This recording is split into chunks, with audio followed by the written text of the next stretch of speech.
big AI company with the chips. Oh yeah, yeah. They had some of their servers out there. They had some of their robots. They had some video of futuristic goals that they're pressing toward, and just a huge display. What really surprised you? Like you weren't expecting to see at CES this year? Obviously AI was going to be there, no doubt. Yep. But probably the thing that it wasn't. So I guess it wasn't so much of what I saw; it was the impression that I took away, and it was like embracing AI as more of a platform that you put in your business, that you put to work in your life. That was probably the greatest thing that I took away. Probably the coolest things that I saw was the robocar. That was off the chart. A lot of the smart glasses, I don't know if you've ever tried those, but the smart glasses, especially if I was a retiree, I'm 52, the smart glasses is going to be a game changer. If I was a retiree, 60, 65, I tell you right now, I would 100% get these smart glasses because they're freaking amazing. I don't know if you've ever tried any. I bought them twice and never used them. I got the first generation, and then I just got this. I didn't buy the second one. I got it as a gift on Christmas time, but I haven't ever used them. But I have seen online there are some non-name brand smart glasses. You get these ads on Facebook all the at the same time, and so it was made by a company. SpeakEasy, I believe, SOCCAS, and check that out if you ever get a chance. It was really cool. Now that's pretty funny because in order to because there's a gap between your teeth, that's where the floss has to go. So how does it know that? Does it have a camera built into the toothbrush? Well, it has a water spout like a water on jet? it. Yeah. Okay. Like nanobots going in and just doing their job for a few seconds. Now, speaking of bots, what kind of personal robots did you see? Well, they had robots folding clothes. They had them moving dishes around in the kitchens, and so a lot of homemaking type robots that I found very cool because most of the ones you see are the ones that's sweeping up the floor. And the little black thing running around, but we have a couple of those here. We have a couple of those here. I think of when you talk about folding clothes, I think about the Jetsons. Rosie. Yeah. Rosie was a little maid robot, and so one thing I hate doing is laundry, but I do my own laundry, and I really hate folding. So I would buy a robot today if they would get promised to fold my clothes, then hang them.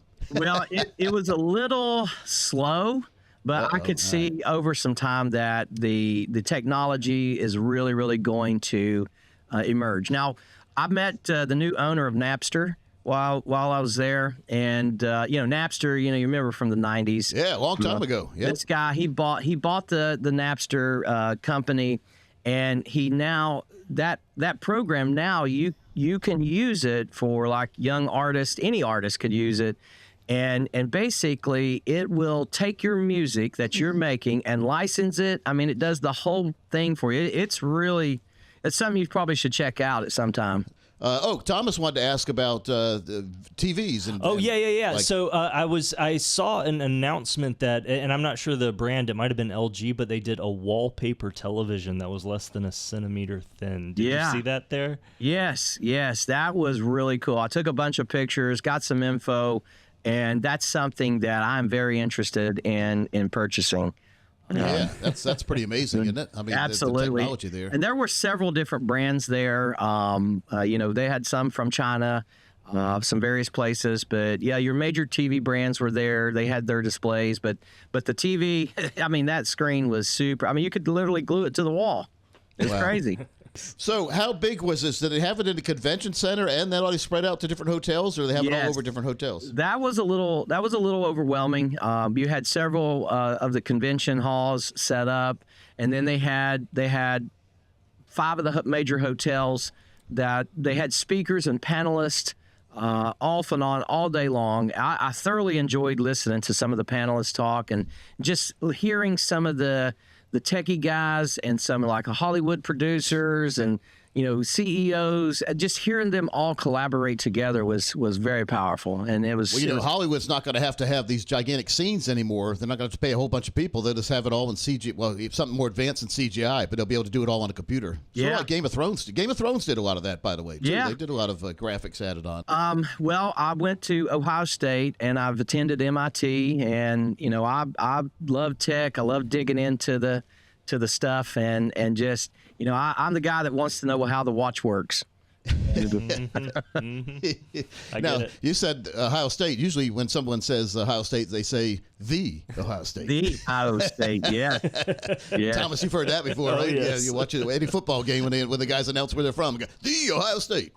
So, which I've been to Columbus. It's a nice place. I mean, I've been to Notre Dame too. Those are like nice college towns. Yeah, I had a Subway store not far from campus there on 23, and it was the #1 Subway store in Columbus because of the college. And there you go. It's good old days back then. Yeah. Nice. Now, you were looking at a lot of things there, and I'm sure because you're a big investor too. You like to invest in stocks and play the market the right way. Do you see any? Did you notice any maybe small companies that no one's ever heard of that you might think are ready to explode? With the products they have. The one thing that I'm looking for when I'm looking for these types of investments, I'm looking for people that have big vision and then that are looking to be a disruptor. You take Elon Musk. His goal is to colonize Mars. I mean, that's just like way up there. And these companies, fortunately, when you aim high, that you might not hit the stars, but you're going to get into the atmosphere of space, and that's what, when you're looking at these companies, seeing the technology and hearing their ambitions, do they have an open architecture that you could see this company really making some waves. I would say a recent example of that is NVIDIA. We just had a clip on our show recently where the president was talking about, because we provide the chips to everybody, they're that foundational structure. Yes. Yeah. Well, that's important to get those kind of companies, but then also the ones that no one's heard of yet, and then all of a sudden everyone hears about.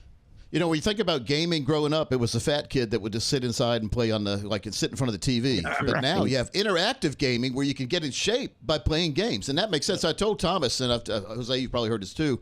Back in the day, I played a game called Halo. Oh yeah, Halo was on. I had the Xbox back then, and my rule back then, and my bedroom was underneath my workout room, so my wife would hear me because I'd start playing the game like at 12 at night and go all the way.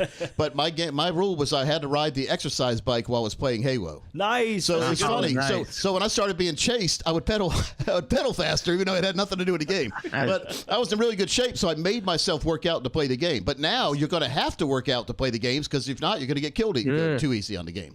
One thing that did stand out too, that I don't know, I just never had thought of this, but listening to a lot of the CEOs of these different companies speak, and some of the producers at Hollywood, they are bringing influencers out now and allowing them to stream from the TV set. They're bringing them into these companies and allowing them to stream to their audiences. And that's how these movies, they clearly said it, that's how these movies go through these huge ticket sales prior, as the movie's coming out, because they let these streamers are coming in, and I thought that was very, very interesting. You have to build the excitement, because back in the day, they would wait maybe 6 months before a movie would come out. You started hearing about it, then you started seeing advertisements on TV, but it would be like a 6-month runway into the movie. Nowadays, the movies don't even go to this theater a lot of times. They come right to Netflix or Amazon or something like that. So everything's changing, and influencers are becoming a big part of that. Oh, big part. I was very impressed with that. One word I'll drop in there for you is agentic AI. It's something that you probably want to get to know better. That's going to probably be a $1 trillion industry before you know it. And that's something to really, explore. Find companies that are focused on agentic type of AI. That's going to be your autonomous type AI, and that's going to be the big thing here down the road. So AI without you having to be around, I guess. That's right? exactly without it. You having to pilot it. Okay. The self-driving car, for example, things. There was a couple. I'll tell you something that I saw that was really interesting, and you may have seen these before, and you may not. They had crafts there that are full size, and you can put 1 or 2 people in and fly them around. It's a giant drone that you can fly your body around in. Like I could get in, I could buy this thing, get in it here at my house, and fly on the other side of town to my buddy's house. And that would come in handy in New York City, where they have a lot of traffic, wouldn't it? You just fly over the traffic. I couldn't believe what I was seeing. When I was looking, I was like, wow, either I'm behind on my knowledge here, or this is new. And so do you get in it like I remember Orville and Wilbur Wright? They would get in there like pretty much. Like Superman. Is that what you need? Is it big enough? It's a big drone then. It's a big drone. It's got big blades on it, and I'm sure it has some limitations, but you can literally get in this thing and fly over to your buddy's house. Got to make sure you don't cut somebody's head off with those blades too, right? Oh yeah. Them blades were no joke. They were huge. What is it? Battery powered, I guess, right? Yeah. Yeah. So, did it have new battery technology coming out? Did you see anything like that? Because that's always a big thing. Sodium batteries. I didn't see very much on that. I'm sure it was there because obviously the battery is powering all of our stuff. We want better and better. Jackery had some great solar batteries there. They had a huge gazebo design that you can buy and put in your backyard. At the same time, it's a whole charging station. So that was kind of cool. That's pretty cool, yeah. So, how did they have the show? I know you said it was spread out all amongst a bunch of different hotels and the conference, whatever they call it, the convention center. How they have the booths divided? Did they have them in different sections? Like you went to Tomorrow World over here, and you went to sort of like Disney. You had different places, or yes, they had it customized by theme, and so you could see some of the cars here. You could see some of the health and nutrition things. Oh, that's another thing I saw. I saw this one. Workout gym. It's called Monster Gym, I believe was the name of Gym Monster. That's the name of it. Okay. And this is the granddaddy of home fitness. It's a very small thing that you can literally fold up, but it's got the technology built into it. It's like having 200-300 pound weights that you can bench press, you can do all kinds of stuff, and this whole thing just folds out, and it was made really, really well. I was like, wow. But when you're done, you just literally fold it up, and it's like hardly That's amazing. Anything. So what innovation made you say, why hasn't this existed before? I would say the drone was probably that. I was like, wow, I'm surprised it's kind of taken this long, because drones has been out for a long, long time. Oh, yeah. And Thomas, there's going to come a time where we're not carrying our phone around all the time. I mean, it's a burden a lot. But I have my credit cards in here too. So this is my wallet basically. But I mean, is there going to come credit cards in here too? So this is my wallet basically. But I mean, is there going to come a time where you don't have to have a phone, but you can still have all the functionality you have with the phone right now? I think so. I think eventually you're going to have some type of futuristic device that, whether that's a band you put around your wrist, and it has a small projection that when you hit the button, it kind of pops up, and you got everything kind of almost in the air. I did see a phone there, though, that was really, really amazing. It was a very, very thin phone that it was like a trifold. It folded out, and it was the size of an iPad. And it was big, but then when you folded it back up, it was basically like this iPhone I got right here. That was really interesting. Samsung, it was one of their brands, and it was pretty much brand new. So eventually you'll probably see that hit the market at some point. Because all these companies are trying to come out with the thing that replaces the phone, right? So but I guess it's a ways down the road. Now, if this wasn't your first trade show, you've been to CES before, right? How do you compare this to others? Well, it'd been a while since I had been, and this one just it seemed to have a lot more action. You just saw a lot more people. Nation you had a guy there from Twitch. You had a guy. One of them was a Hollywood producer. Substack had a big presence there.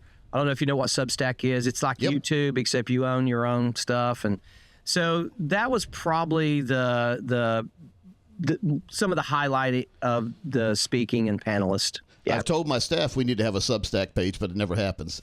Yeah, so I guess I'm going to do it again. Thomas is getting worried. I see him over there. I was very impressed. The owner of Substack was there, and he was talking about where they're at, where they're going. and just how they, work with the people that's on their site. So definitely check that out. So you say this year's like just more bigger, more faster, more better. Yeah. It sounds like just everything, that the excitement level seems to be higher. I think the excitement level was super high because AI was just everywhere. And if you could just put yourself back in those couple days, you were there for 2 or 3 days probably. What was the most exciting moment that you had? Where you just felt excited about the future? Oh, that's when I won. I pulled the handle, and all of a sudden, this big thing started flashing. It said I won. Oh yeah, How much did you win? How much did you win? Win a lot? Well, I'd say for IRS purposes, we'll keep it under 10,000. Yeah, we'll keep it under 10,000. But I would say probably the biggest thing was leaving the show. I felt like I had a new perspective on what AI is really going to become down the road.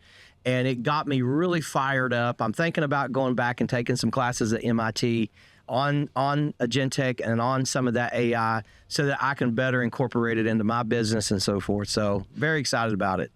Well, here's one thing I just forgot. I said it was my last question, but I got one more here. But blockchain, we've heard so much about blockchain over the years. Yeah. Were there any blockchain type companies there showing you what the future is going to be in blockchain? Yes. There was some companies there illustrating, some of their stuff and blockchain. Absolutely. And blockchain is going to continue to emerge, especially with quantum computer. And you put blockchains and quantum computers together, that's going to be a huge deal, especially when we have access to it. Yeah, I really think that's the future of voting. If we can perfect the voter ID, then if people vote on the blockchain, there'll be no more cheating anymore. That's exactly right. And so that's the way to go. One final thing: your favorite restaurant while in Vegas? My favorite restaurants, believe it or not, it was just Gordon Ramsay's Burger Bar at the Planet Hollywood. I've heard good things about that, actually. He's got some of his other places, like Hell's Kitchen is good, but it's expensive and it's a long wait. But the Burger Bar is good. The best steakhouse I've ever been to there is the Golden Steer. Oh, yeah. Golden Steer. Yeah, it's featured in the movie Casino. Yeah. It's one of the old-timey ones, but it's one of the best steaks ever. So just keep that in mind. You've probably been there before. Yeah. All right. His name is Joe Casey, and he's one of the guys that I like to talk to when we talk about tech and also investing. Joe, thanks for your time today. Hey, thanks for having me, Coach Pete. Love it. Look forward to seeing you again soon and hanging out with you anytime, man. Call me anytime. Hey, if people wanted to contact you, how could they do that? They could simply just go to catalystwealthcoaching.com, and you'll find all my information right there. There you go. Thanks a lot, Joe. Take care. We'll look forward to talking to you again in the future. Yes, sir. Have a good one. Bye-bye.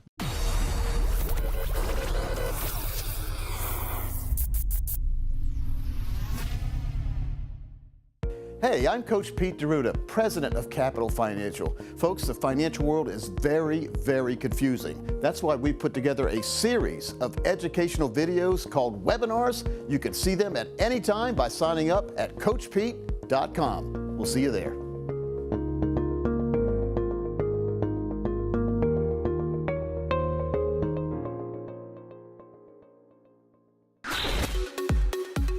This is a little green book of life. It's on Amazon. I've had it out for years. It's 100 pages. It's interactive, though, where it asks you estate planning questions. It asks you where your money is, where your life insurance is, what's the phone number of the life insurance company. The problem is my father passed away this year, and this came in handy because he actually did fill some of this out before he passed away. When you pass away, people don't know. Like, you have these secrets. Well, what's my Facebook passcode? You can put it all in here. So when you pass away, nobody wants to even think about it, but you can even write your own obituary in here. So now it makes it a whole lot simpler when you pass away. The next of kin could be it's so important. Little green book of life, especially now with crypto assets and everything. I mean, yes. I've often said that, at least with my wife and I, if we know each other's cell phone password, we could probably do it, because then she gets bills email that I don't know about. I get stuff email she doesn't know about. But the passcode, at least you could go in and change passwords to different accounts if you had to. So I think that's critical. But I mean, think about all these people who own Bitcoin or things like that, and they're going to die. And if you don't have that exact code, it's gone. In fact, I think about 10 or 15% of Bitcoin, it's already been lost. Well, the story the other day, the guy finally gave up. He was going to the dump. His wife threw away his computers. He was doing spring cleaning, and on his computer had his Bitcoin codes. And he searched the dump for over 10 years looking for it because it was worth like $1 billion, and he never found it.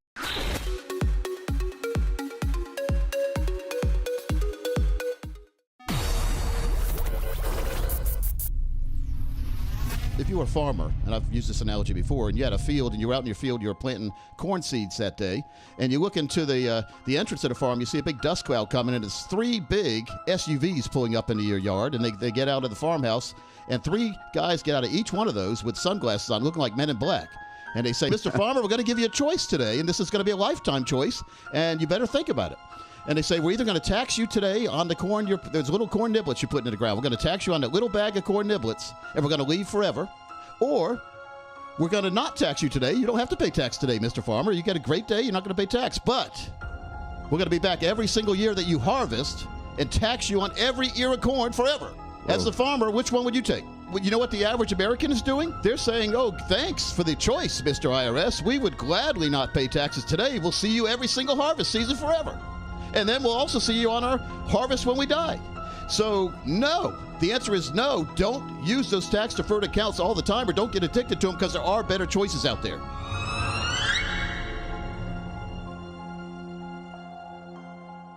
Hey, Tom, like you've done, you can feel financial freedom. I can tell by looking at you, you feel financial free. Yeah, I mean, I'm not just talking the You, you feel financial free. Yeah, I mean, I'm not just talking the talk. I'm walking the walk. Right.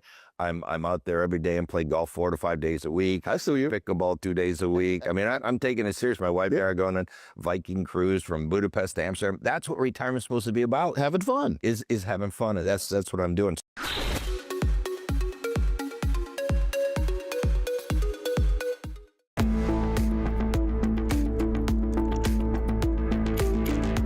Welcome back into our series on the big book on retirement. I'm Thomas Lipscomb, again here with you alongside the best-selling author himself, Coach Pete D'Arruda. Chapter 4, if you have your book in front of you, you already know what I'm going to say, but it is prioritize training and conditioning. This is a good one, Coach. Yeah. So prioritize training and conditioning. When I think about this, I think working out and getting myself in better shape than I am right now. Get your body in shape, but get your mind in shape and make sure your plan's in shape. Okay, yeah. All right? So same kind of concept. I mean, you can tell if you ever watch a sporting event, some teams look more prepared than others. It's true. So that's a good thing. Now, preparing for a sport, you may run, you may do some cardio, then you may want to work on your lift weights, these kind of things. What about retirement? You've got top 10 ways to prepare for retirement here. So this is basically that training regiment for retirement. Yeah, and one is to familiarize yourself with your Social Security benefits, or have a planner who can tell you the best options to take.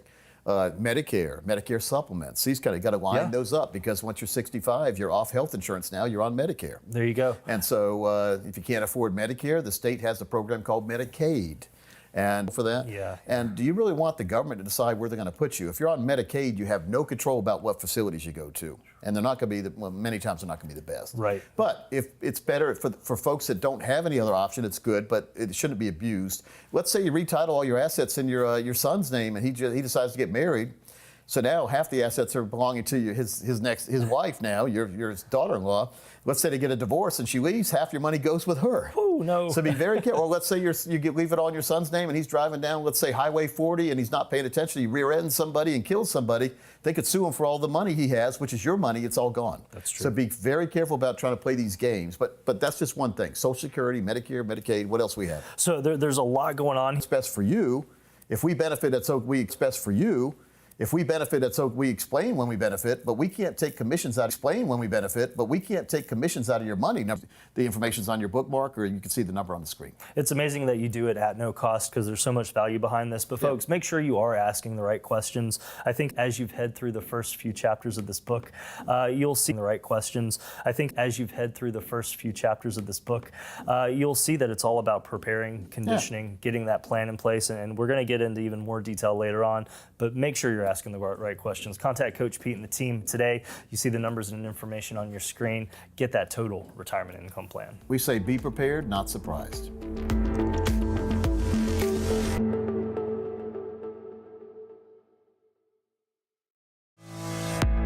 Just be careful of where you put your money. Make sure not to put all your money in one place. Pick out 20 that you really like. Make sure they're not meme coins, unless you're going to actively watch that and get in low and get out quick in a matter of hours or seconds. That's good, yeah. I like long-term holding. I like Bitcoin. I like Ethereum. I like, I like Solana, and I like Ripple, and I also like Nano, and I like T7X, and there's a couple other ones out there. There's some good ones out there. So, but you need to find what you like. This isn't investment advice. You pick what you want, but I'm just saying pick strong ones Pick ones that aren't overly feeing you. That's one thing I don't like about Bitcoin and Ethereum is the gas fee, the transaction.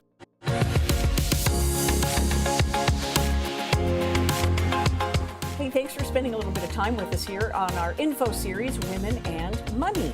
I've got Miss Jana, Miss Amanda, Hi. I'm Jackie, and Coach Pete. He is giving us all the great information. We're asking him questions. How do we proceed through the stages of our lives as women with our own money?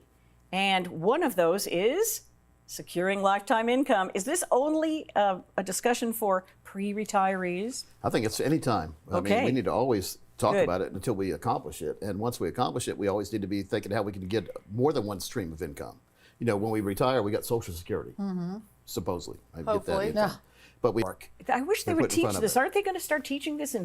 I wish they They're would put in teach front of this. it. Aren't they going to start teaching this in school? Well, They've they're said not, that for and you're never going to decades. teach it the Right. right way. You need to deal with someone who really specializes in lifetime income, not Okay. just how to save and where to save All right. and what to do there. It's how to get that lifetime income you deserve. And most folks don't specialize in this. Mm-hmm. They specialize in trying to grow your money, grow, but never tell you how to preserve, protect, and give you lifetime income. That's what Coach Pete does. The hidden fees is the one thing that Oh, financial the termites. Financial Termites. Oh my termites. gosh. And- All in some of these plans. So, and you can't see them. No. Sort of like a real, that's why we call them financial termites. Yeah. Termites at home, or then I put in the future, or why didn't I just have fun with this money? And you haven't Right. diversified, you've messed up, Yep. you've put all your eggs in one basket, That's and then right. all of a sudden, here you are high and dry at retirement. The Right. income basket needs to have a whole lot of eggs in it when we get close to retirement, because they're Yeah. going to hatch all the way through retirement. You're never going to have any worries again. Yeah, we like that. We know Yeah. how to make eggs hatch. Yeah. We do the income plans better than anybody out there. I Yes, guarantee yes, I'm yes. 33 years doing this. Yes, So I that's a know. long time, by the way.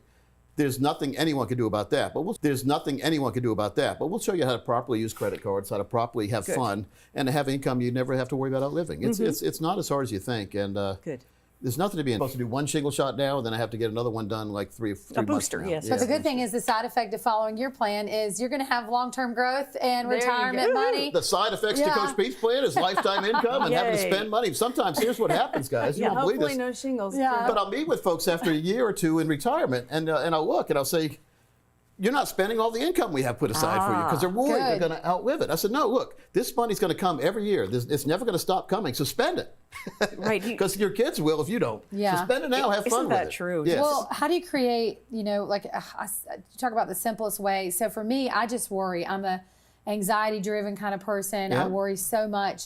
So what is the simplest way to just start, to just create this plan? The simplest way to start worrying, to stop worrying. Yeah. Sorry, to stop worrying is to do a plan. Okay. Because we all worry. We worry, and we worry because we're afraid of what's going to happen, but we never do something about it. So we stay worried and we give ourselves an ulcer when all it takes is a 1 hour meeting with me for me to figure out where you are now, what you want to do, and then another 1 hour meeting for me to present my team and I have come Yeah. up with to put you in control. Now I do a lot more work behind the scenes, but for you it's only 2 hours and we can get you all set. So that's 2 hours of never worry again. Okay. That's the baby steps you talk about. Baby steps, and we Yes. show you, and we actually outline it for you. We tell you the who, the why, the where, the wow, the why, and the what.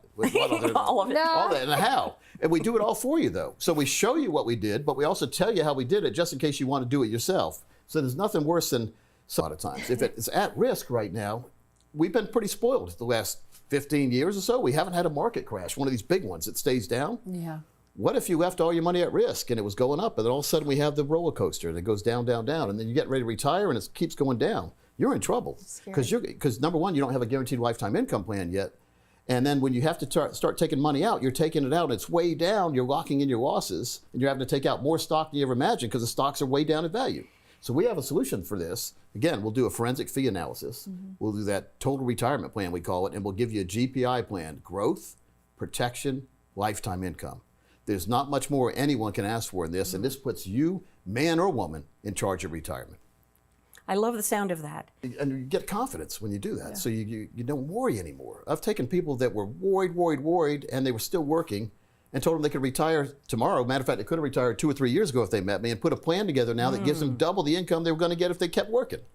We can do that. It's about lifetime income planning, utilizing what's available out there, telling the market to take a hike, by the way. We don't need the stock market once it's done the good job. That's the second phase of the relay race, is safe money and lifetime income. And you never run out of money. Perpetually goes around and around, sort of like playing Monopoly and never worrying about going to jail. You're always passing go. Hey. And we can do that for you. I love You that. make it sound easy. It is a lot easier than Wall Street tries to make it look. The hardest thing, though, is getting you to pick up your phone and calling us to schedule an appointment. We're trying to help you. I know I don't like going to the doctor or dentist either. They're trying to help me as well.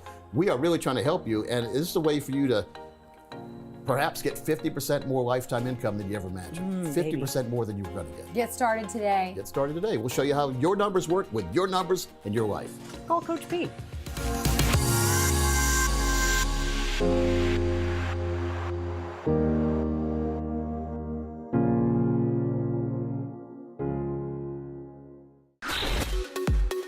.54% of Americans say that inflation is the #1 risk that they're facing. And I mean, prices have gone up.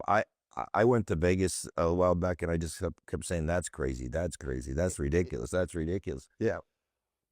How do people handle inflation? It is, I have a radio show, been about 22 years on national radio, and we've talked about inflation for years, but no one would pay attention. Now, the last 5 years, people are now starting to pay attention. Right. Things are getting, and they were getting more expensive as we went on because there's no... Common annuity says they don't protect against inflation. Well, there's several ways to do it. #1, you can buy inflation protection, a cost of living that you're just about. They pick one annuity out of a bucket of thousands. They pick one annuity out of a bucket of thousands, and let's say they grab a variable annuity. Right. Now, I've never offered a variable annuity. I don't really believe in them. There's some good ones that seem to be coming out now, but back in the day there haven't been, and so, but they have a lot of fees and mortality expenses, and you can lose money. So you put money in, it can go down. So the true annuities that we've always offered. We're going to have the inventor of the 4% rule, Mr. Bill Bengen, on, and Bill is joining us from Tucson, Arizona today. Bill, welcome in. From Tucson, Arizona today. Bill, welcome in. Oh, thanks for inviting me. Looking forward to it. Yeah. Now, like I said, you're the inventor of the 4% rule. How did you come about that, and what inspired the research behind this 4% rule that we hear about? Sure. I was a relatively new financial planner back in the early 90s. Not a young one. It was a second career, but I got into that, and I started fielding questions from my clients who were, basically baby boomers with about 20 to 25 years to retire, and they were just starting to think seriously about how much they should be saving, and what they could spend in retirement. And I tried to find guidance on, the spending withdrawals, and couldn't find anything anywhere. No books, no magazines. Other financial advisors were all over the map with their answers. So I decided to sit down with a computer and find solutions myself. Well, you said this is your second career, and I want to tell folks a little bit about you. You were born in Brooklyn, New York in 1947, and then you went to MIT as a rocket scientist. You had a BS in... The Labor Day and opened up, sometime in the spring, which is pretty amazing when you consider what the business is like today.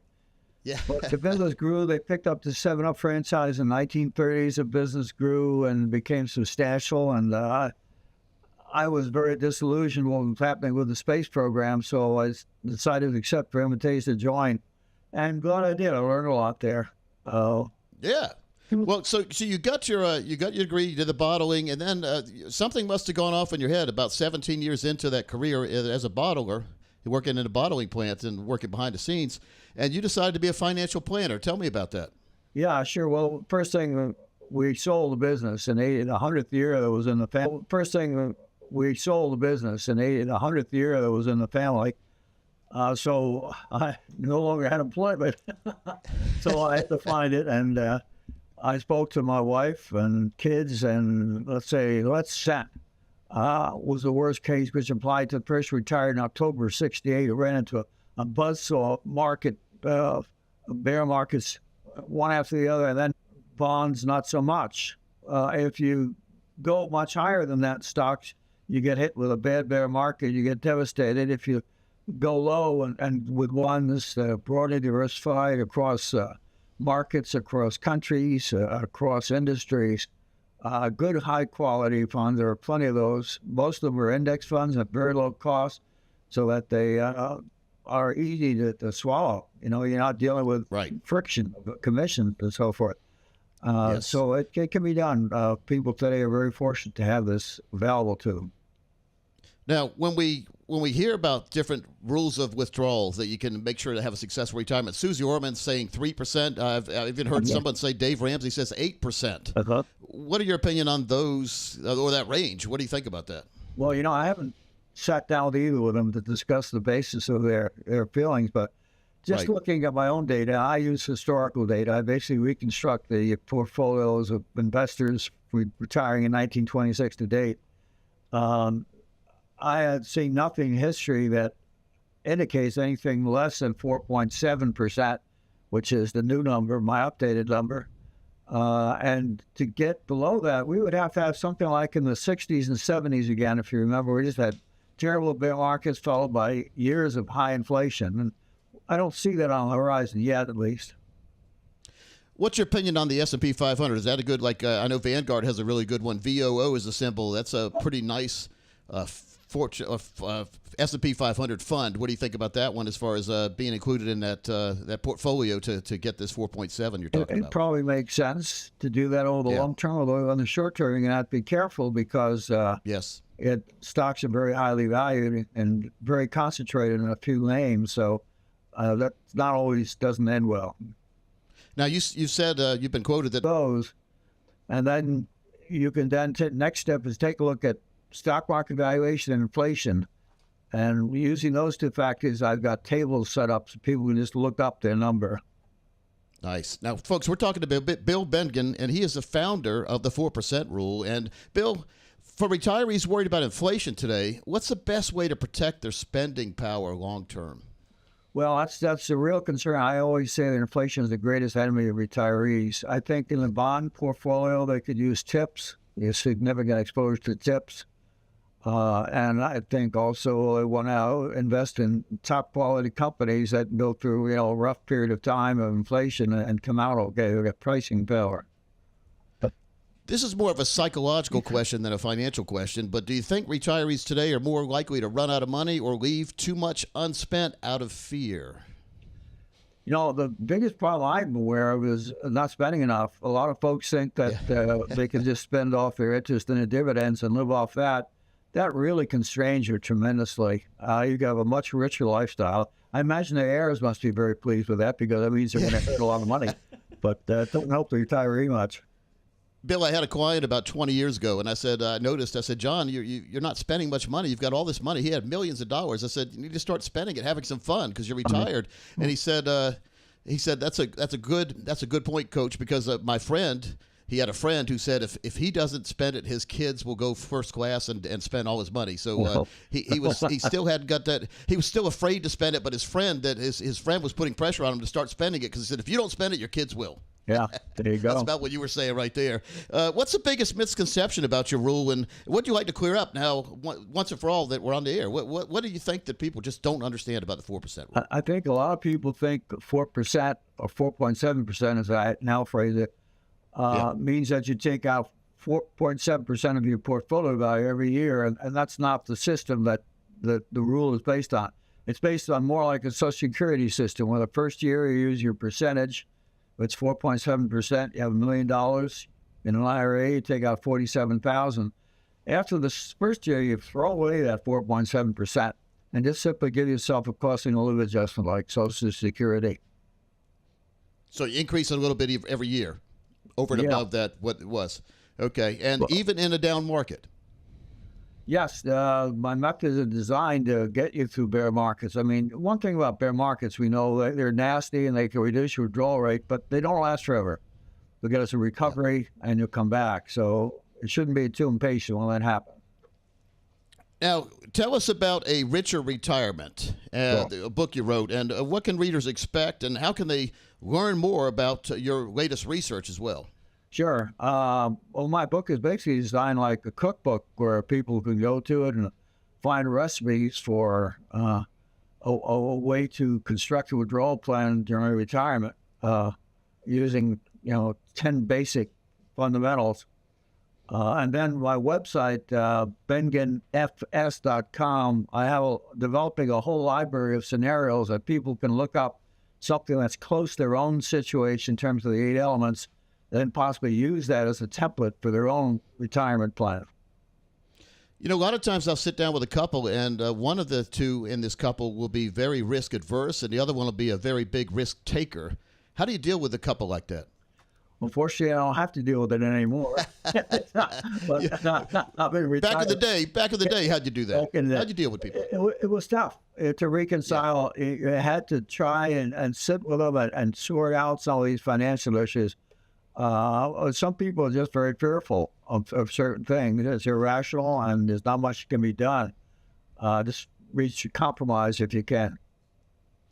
Now, finally, I want to wrap it up on a subject that a lot of people have heard about, because critics have said that 4% rule is obsolete after the 2021 to 2023 inflation shock.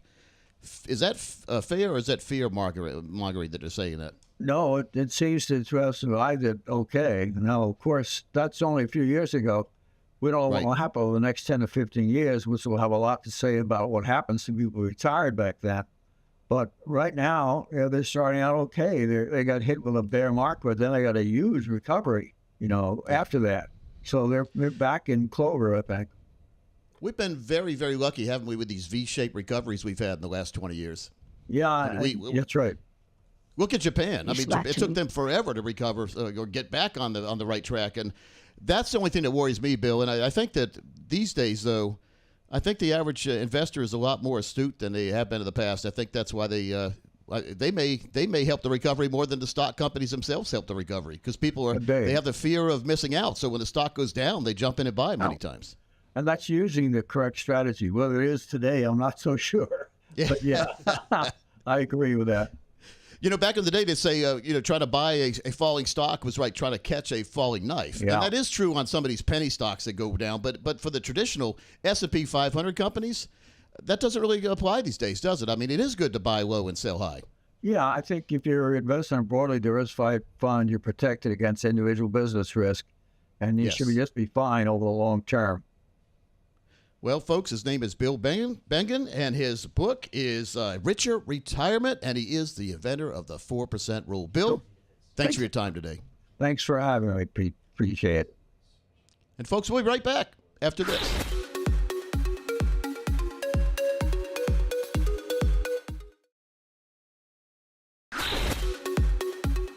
What are your thoughts around long-term care? I really like the concept. I've never liked the policies. Yeah. The policies haven't been good. I've been licensed to offer long-term care for over 30 years, and I've never offered a single standalone long-term care policy. Now, I have offered a lot of these new life insurance policies because they have the long-term care. They've got, well, let's say you don't need the long-term care. It turns into a tax-free death benefit. Right. Let's say you need income in retirement. If we set up right, you can get a tax-free retirement income from it. Life insurance is really the Swiss Army knife in the financial world. Yeah, I think more people will be going towards the life insurance way because I own the traditional long-term care, and it's a great product. So I'm going to get benefits. I got a good one before, but the premiums have gone up. Right. Now we've been told they're not going to go up anymore. That's what they always say. I hope that's true. But the nice thing about the life insurance is that you've got this bucket of money. And if you need it, it's there. If you don't need it, you can take it back out as an emergency fund, or if you don't need it and you die, it goes tax-free to your kids. So it's a 3-in-1 type solution. I think that's going to fit a lot more people. But even people who are already can't buy that policy, they can't buy because they have medical problems, they have health, they can still get an annuity with a long-term care rider. Yeah, that too. I mean, so you can always, there's always a way. Yeah, you can't take the first rejection and say, well, life stinks, I guess I'm going to have to be where I'm at. No, there's always alternatives, Tom. And so that's what we've specialized in the last 30 years, is finding the alternatives to get you where you need to be. And that's why I think it's so important to work with a financial professional.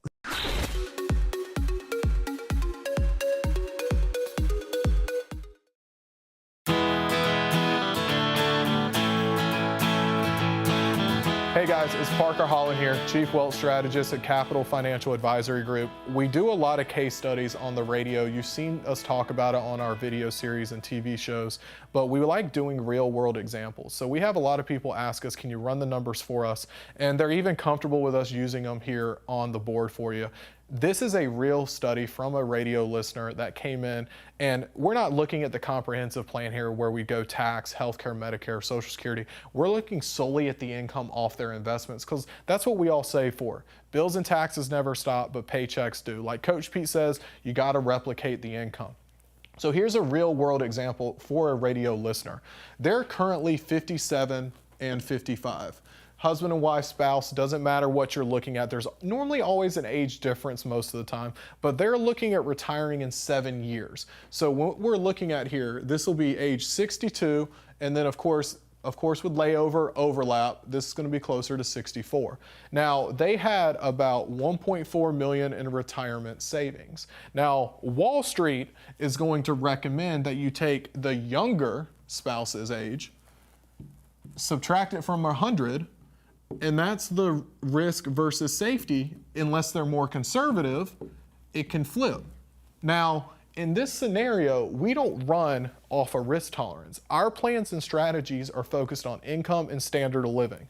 We want to make sure we're able to maintain the income they need. When we ran the numbers based on what they have and we backsourced it, that put us at around $560,000 for their plan, and that's what I'm going to use here in this example.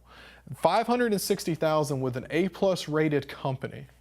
That's going to be a worst case scenario for our clients. So that means that no matter what the market does, they put in 560, we know it stays 560. What we're doing is, instead of holding an IRA or a retirement account with a custodian broker like Fidelity or Vanguard, we use insurers like Nationwide, North American, Athene, Allianz, A+ rated, and they all incorporate strategies and incentives, whether it's bonus percentages, dollar values. Well, here we're just talking about income. We're not focused on what the accounts are doing for bonus or incentive. We're focusing on what they generate. So worst case scenario, we want to know, no matter what the market does, what does that 560 get us? Targeting a 7-year window.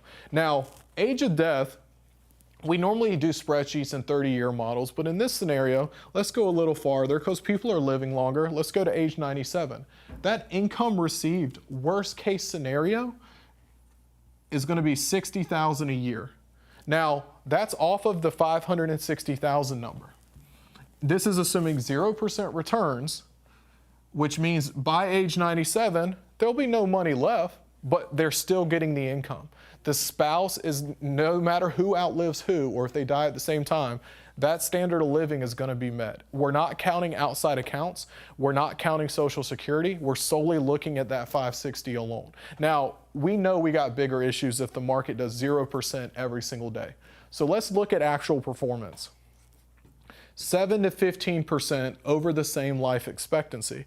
We're not looking at a set rate of return here. This is where most calculators get in trouble. They run a fixed 7, 9, 10% number. The market doesn't do that every single year. The market fluctuates. It has years of -20, +20, 7, 15, 55. Let's just say it stayed between the historic averages over the next 40 years. That means that the income, instead of starting at 60,000, would start closer to 70,000. 57, 55, wait 7 years, what's it do? Well, that income is going to continue to grow every single year as well to 160,000 plus. That's inflation protection. But the goal is to live off the icing without touching the cake. What does this number grow to? Well, as I just mentioned, we're taking income, but our goal is to not drain principal. That's going to be over 3.7 million left for their heirs in that same period of time. These strategies are targeting growth, income, consistency without picking growth or safety. We're eliminating the focus in the standard norm and focusing on income yield so that the outside accounts, Social Security, everything else is icing on the cake. If you want your own plan or strategy, or you want to see what your numbers do, give us a call, shoot us a text, go to our website and just poke us and let us know what you're looking for, and we'll give you your own exact numbers. One of the big risks in retirement is sequence. One of the big risks in retirement is sequence of returns risk. Oh, yeah. Americans do not understand that risk. So kind of, how do you explain it? Well, basically, the day you retire is a very big day, and it can become a gigantic day if the market starts to go down that day. So now you're starting to take money out of your retirement. This is if you don't have a real plan put in place. A lot of you're trying to manage yourself. You're just going to take money out of the stock market accounts you have, and you're going to, supposedly, you have that 92% chance of being okay. But the market keeps going down. You keep taking money out as it goes down. The beauty of the stock market, if you have the time horizon on your side, is if a stock goes down and you really believe in it, you don't have to liquidate it. You hold it till it comes back up. if all that money in the stock market is money you need for retirement, you're going to have to start liquidating that money because you need it.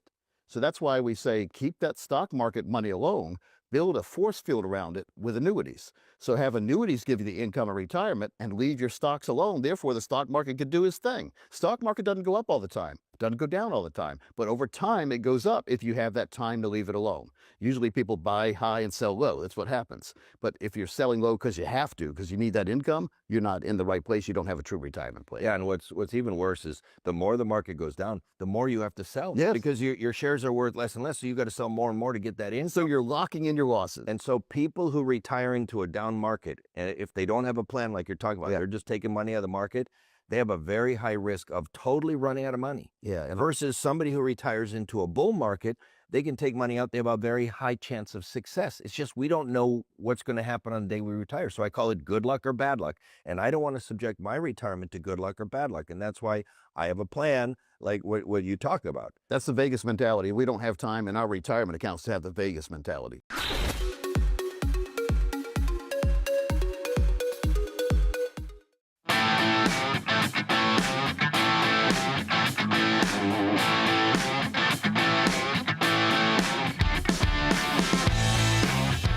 Hey, it's Amanda here, back again with my friend, Coach Pete, and I am so excited to see you. We've really dived in 2025, looked at the good, the bad, and the ugly about my finances, and I mean, it was tough, I'm not going to lie, but now that we've gotten it going, I'm ready to start investing some money. We started, you said, Coach, I want to get my finances back under control or under control for once or whatever you said. Coach, I'm in debt. I'm in debt. We bought a house. We bought furniture. We bought all the stuff to go in the house. We bought new curtains and glasses and dishware. How am I going to start investing if I'm in debt? So we put a plan together. And what did we do in January? So in January, we started buying the debt down. Yep. And really started buying working the debt on down. Like the smallest ones and really paying those off. And I have thrown like every extra penny that I could possibly throw at it. You took the highest interest rates. That's what we identified. Those are the big termites, the financial termites, high interest rates. Doesn't matter what the balance is. Yeah. Well, and I had some furniture and stuff that was 0%. So I said, I'm going to wait, get that last because it's 0%. Don't wait to the last minute on that, though, because if you don't pay it on time, they're going to go back and charge you interest on from day one.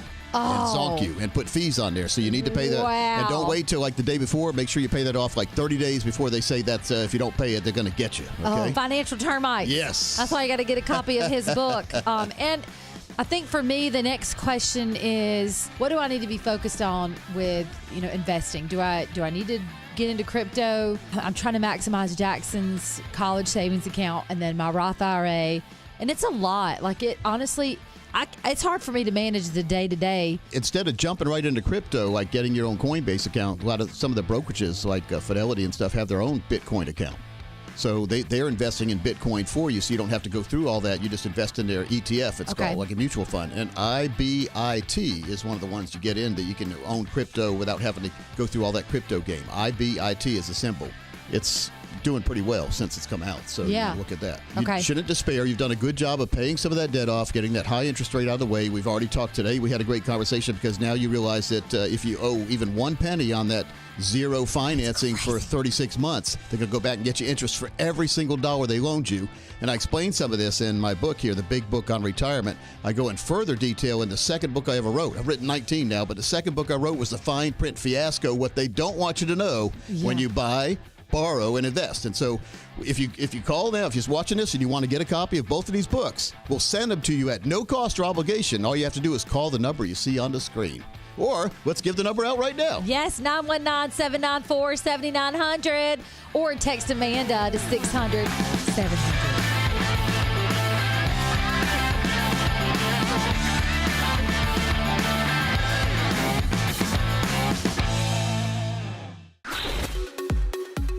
Now, let's talk taxes for a minute, because taxes right now are historically low. What should people be doing about their tax situation in retirement? Just came out with a book this year. It's over 250 pages called Tax Savvy Retirement. And so who cares how much you have if it's going to get killed by the tax man? If you have a big piece of cheese, it turns into Swiss cheese really quick before you even see it. So we need to make sure there's ways that we can isolate some money from the tax man. There's some special tax balancing we could do. If you have a big gain and a loss, we'll sell the loss and sell the gain and come with that, take that money and now you have a tax-free basically. So there are a lot of tax strategies out there there that are overlooked, underutilized, and should be used all the time to put people in control of their retirement. Let's dig a little deeper into that, because Roths play a big role in that. Love the Roth. And cash value life insurance can play a big role. So talk about some of the ways that you can get people tax-free income. Yeah, well, the Roth is a good one, but the problem is the more money you make, the less you can qualify for it. So what I found, I call it Roth times 2, is the life insurance industry. Yeah. And matter of fact, if you haven't had your life insurance policy, if you have one, if you haven't had it analyzed in the last 5 years, you need to, because some of the life insurance companies, matter of fact, the biggest ones, the A-rated ones and above, have come up with something called a living benefit rider on your life insurance accounts. If you have a new policy, you may have that. If you don't, you really need to get it looked at, and you need one, because what this lets you do, Tom, lets you take your death benefit out while you're still here to pay for long-term care. So there's no need for a long-term care policy anymore if you have a life insurance policy. And the beautiful thing about a permanent life insurance policy is once you qualify, they can never kick you out. They can never raise your rates. You can even pay your policy off. So you could be sitting on an asset you don't even know. If you have a life insurance policy right now that doesn't have this, you're costing yourself a lot of money. Yeah.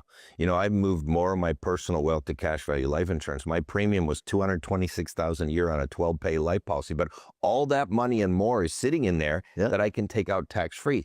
And what a lot of people don't realize is much of the money in annuities and life insurance is creditor protected, so they can't sue that. I'm from the state of Arizona. It's 100% creditor protected. That matters to business owners. That's gigantic. That's huge. I mean, who wants to work all your life to build something only to be sued away with it? I mean, if people can attack you these days when they see that big, fat, juicy wallet you have, you're going to be a big target.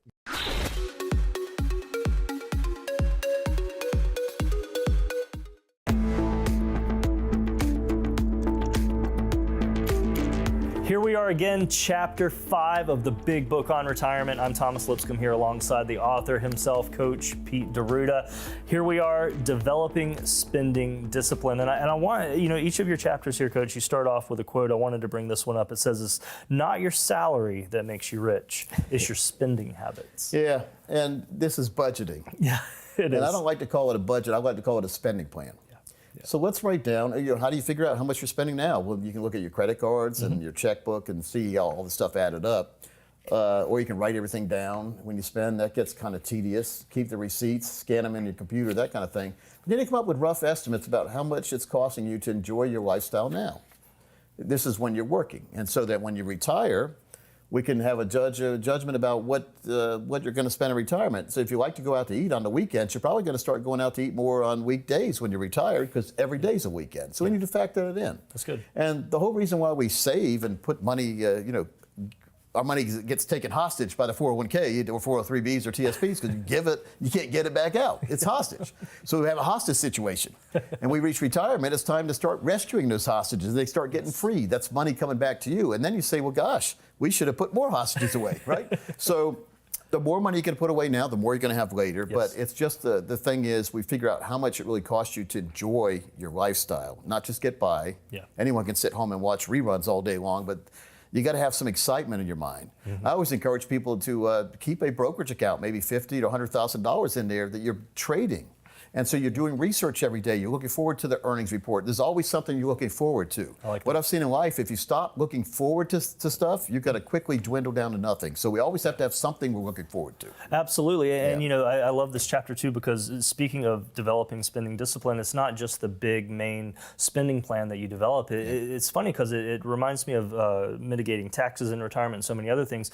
You're building small things. Like your book, The Fine Print Fiasco, is what I'm thinking of right now, one of your early books. So this is one of your latest. Second book I ever wrote. Second book you ever wrote. But it discussed those core aspects of focus on little things here, and here. Yourself in the way of yourself having an absolutely amazing retirement. Whether it's just getting that second opinion, or you really don't know what's going on in your plans, you're just nervous about what's going on in the market either today, yesterday, or 5 years ago. Well, there's no better time but the present to get it done, right? We can always put things off, but let's get ahead of the curve. Let's do the smart thing. If you do it once, you never have to do it again, too, by the way. There you go. Once you get that plan put together, it's autopilot, folks. Let's put you in that retirement autopilot. I love it. Get that confidence, folks. Call Coach Pete and his fiduciary team. As he said, the number's there on the screen, and we will see you for Chapter 6.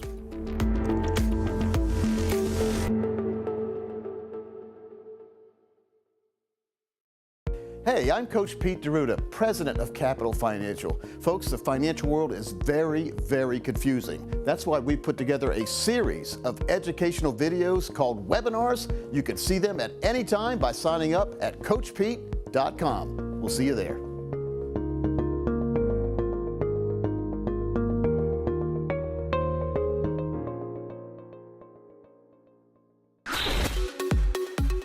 Everybody's putting their money in 401ks, but long term, that can be a problem. Well, a lot of them are orphan 401ks. What that means is you work for a company. People don't work for a company 30 or 40 years these days. They work for a company for 4 or 5 days, sometimes, or 4 or 5 years, and then to go to a different company. So they leave their 401ks behind. So we call this splintering or orphaning. So what we've done is we open up a super IRA, and we roll all the different 401ks in there. Now you have them all in one place. And they're a lot better investment options when you have the own personal IRA than the 401ks. 401ks usually give you maybe 10 to 30 different options. Whereas your own super IRA, you can have 5,000 or more different options. So you have a lot more choices. You can even build guaranteed lifetime income into your IRA. That way you can't do that in 401ks. Absolutely. And you know, another way to play the crypto is you don't have to actually do the coin thing. There's ETFs now where you get full exposure to it without all the hassle of. That's the best way to do it for the average American who doesn't want to worry about it, because Fidelity has one, BlackRock has one, IBIT is a good one. There's some other good ones. There's even ones for Ripple and Ethereum if you don't want just Bitcoin.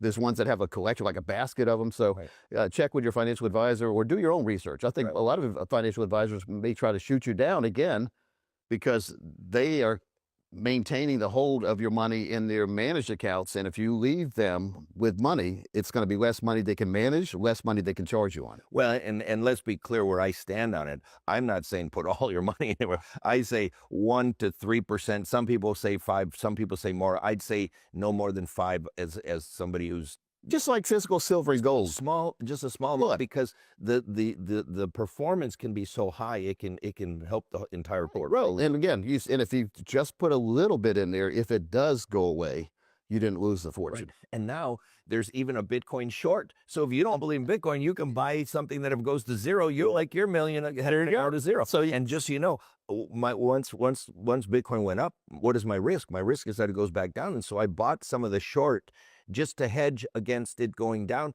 I hope it goes to zero, I hope the hedge goes to zero. But if Bitcoin goes to zero, I'll make. So you're protected on both sides. On both sides. That's when once you start winning the game, you win the game, and you're winning Monopoly, right? You have Park Place and Boardwalk right now. You can build all the houses you want. Right.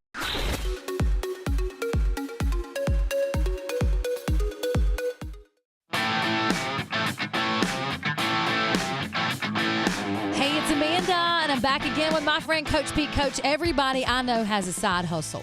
The biggest thing for me is, why are we not treating the side hustle like our retirement? We need to be throwing money into our retirement. We're working harder to try to make that extra income, and we're just spending all of it. We're not even putting it in our retirement. Why? If you have a side hustle, like a second job, every single penny of that should go to a place that's going to benefit you and your family in the future. And the best way to do that is to put in what I call a time capsule account, which will grow and not shrink. So it'll grow it'll share with the market, but won't go down when the market goes down.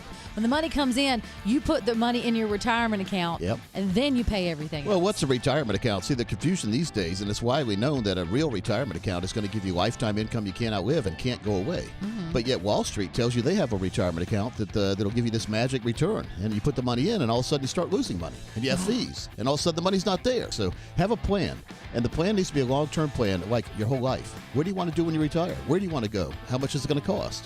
Let's put a plan together that will fund that for you so that when you get there, you don't have to ask permission.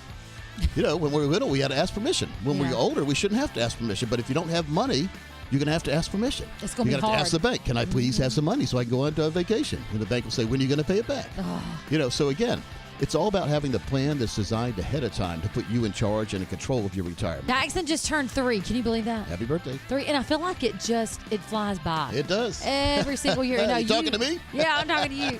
And you talked me into, setting up his account, and I did set up his 529. Yep. But I need to get back on track with some other things now that, hey, school's back in. Year-round's already back in.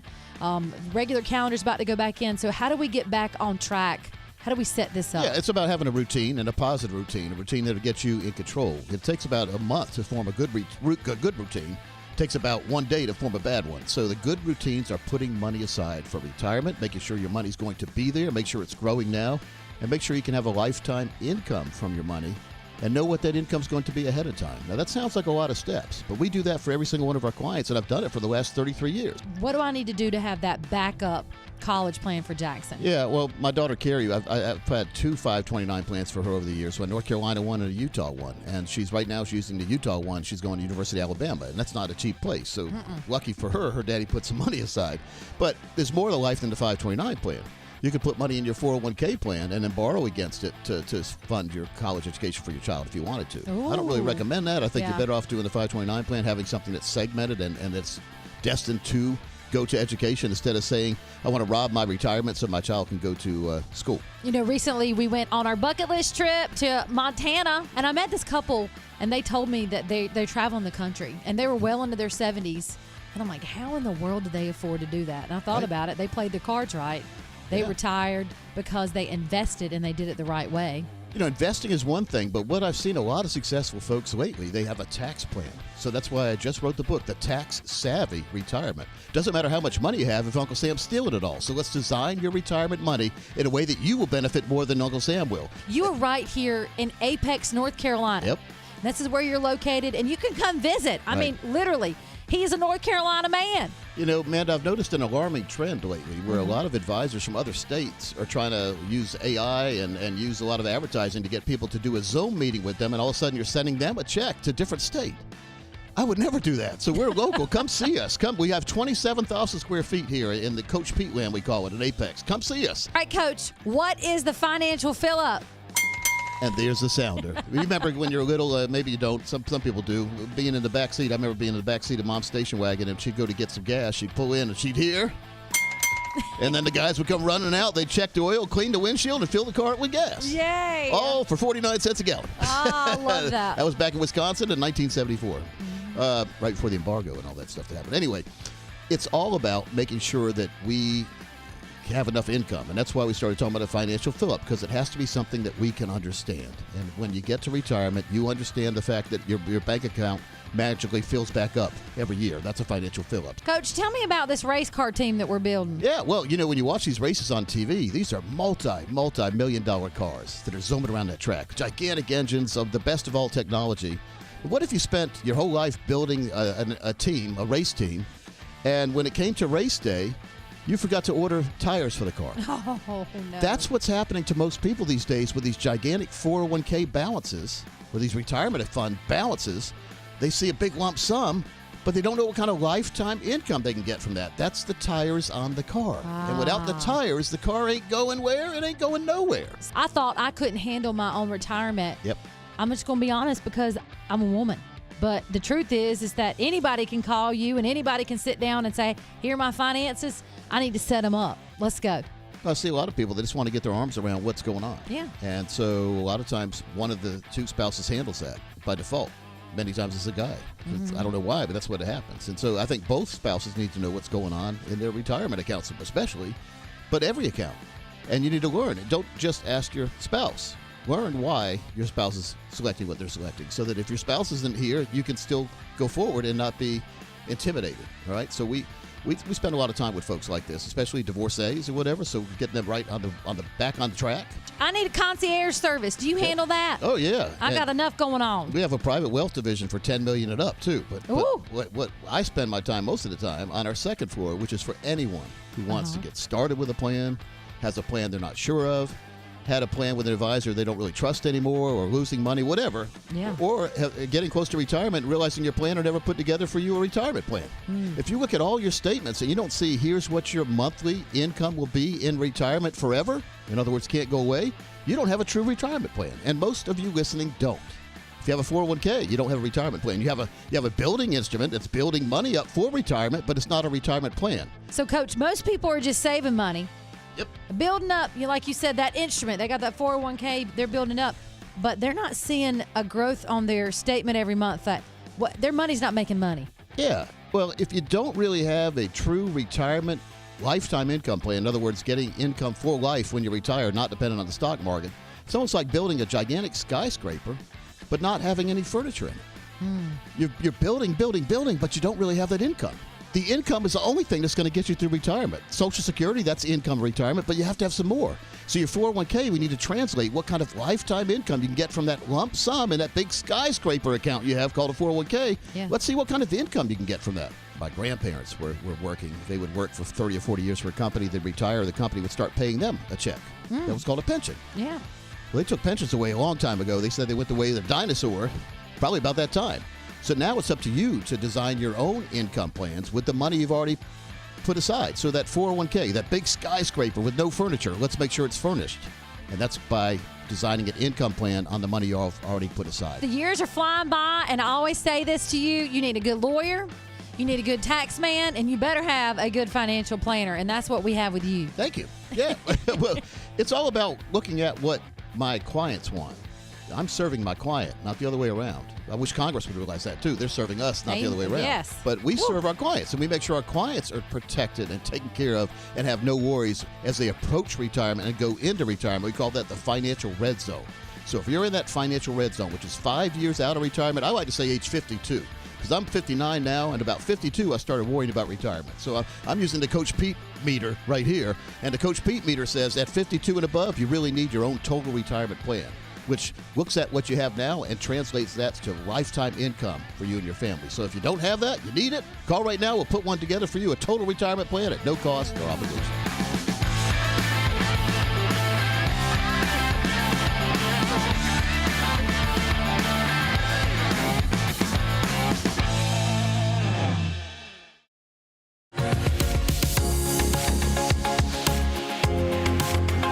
Ready for questions and answers. This is fun. It's been women and money. If I say it too fast, I think women in money. But we're going to talk about some financial challenges that each of us have had. I have Miss Jana, Miss Amanda, I'm Jackie, and Coach Pete. Yay, Coach Pete. Hello. It's going well, don't you think? What a fun series. Really fun. A guy can't complain when he's surrounded by 3 beautiful women. Aww. Flattery gets you everywhere. Yes. Yeah. Flattery gets you everywhere, and confidence in money gets you a long way. I think as I get older, I get a little bit more confident in it, and kind of wrapping up like what we've talked about. It's just the hard stuff is what I call it. These are the hard things that you have to face through the stages, and you just have to. You have to approach it. You have to hit it dead on.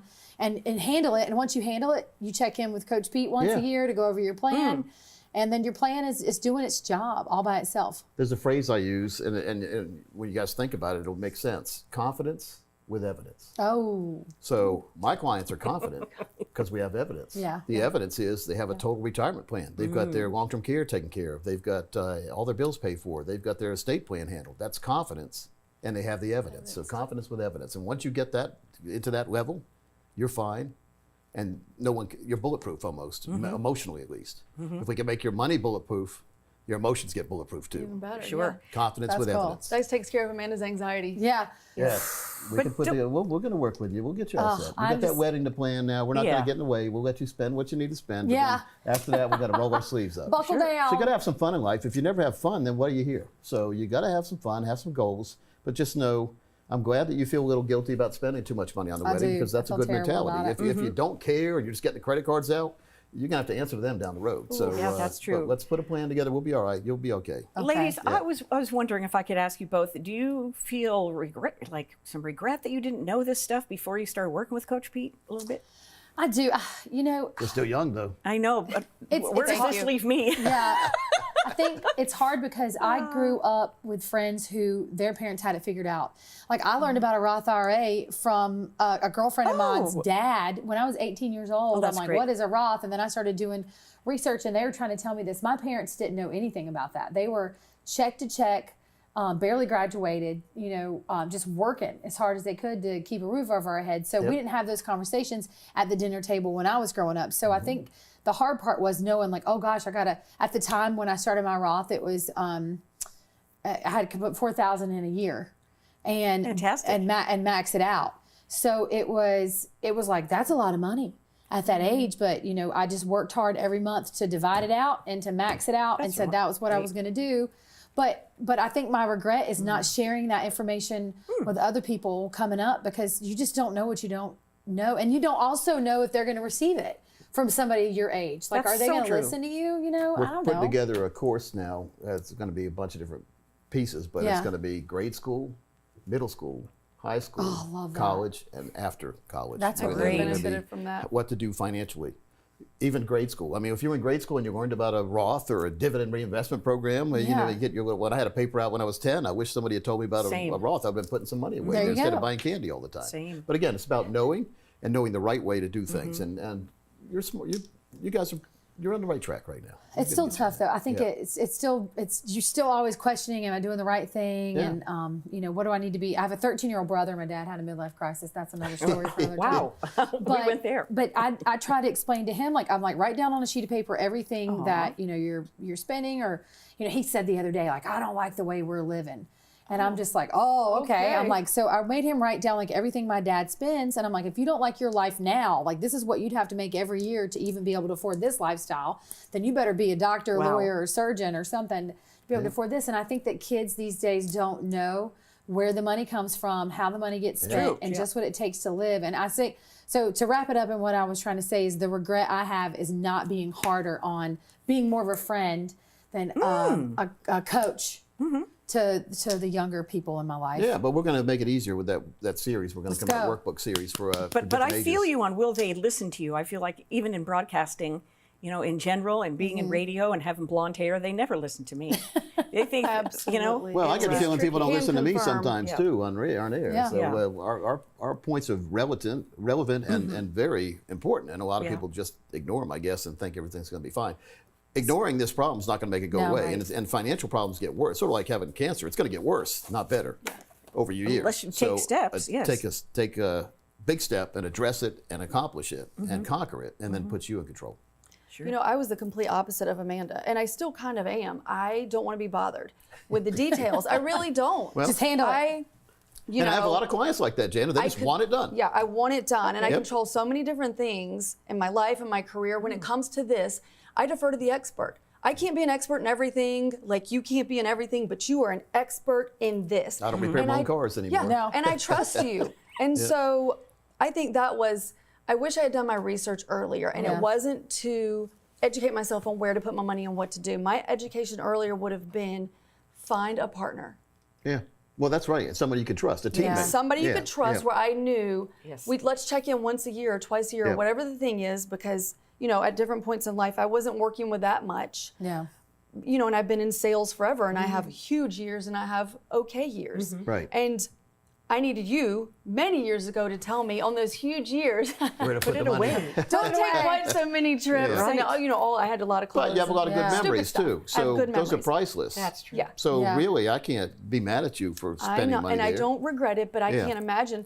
I didn't start a 401k until I met my husband. His dad is a accountant and whatever, he's doing our taxes. He goes, can you give me your 401k information? I was like, I don't have one. He goes, well, doesn't your company match? Or I was like, you know what? I'm not super sure, but let me look into that. And so I was 31 until I started a 401k. Yeah, but at least you started. All right. See, the That's secret okay. is to start. I don't care what age you are.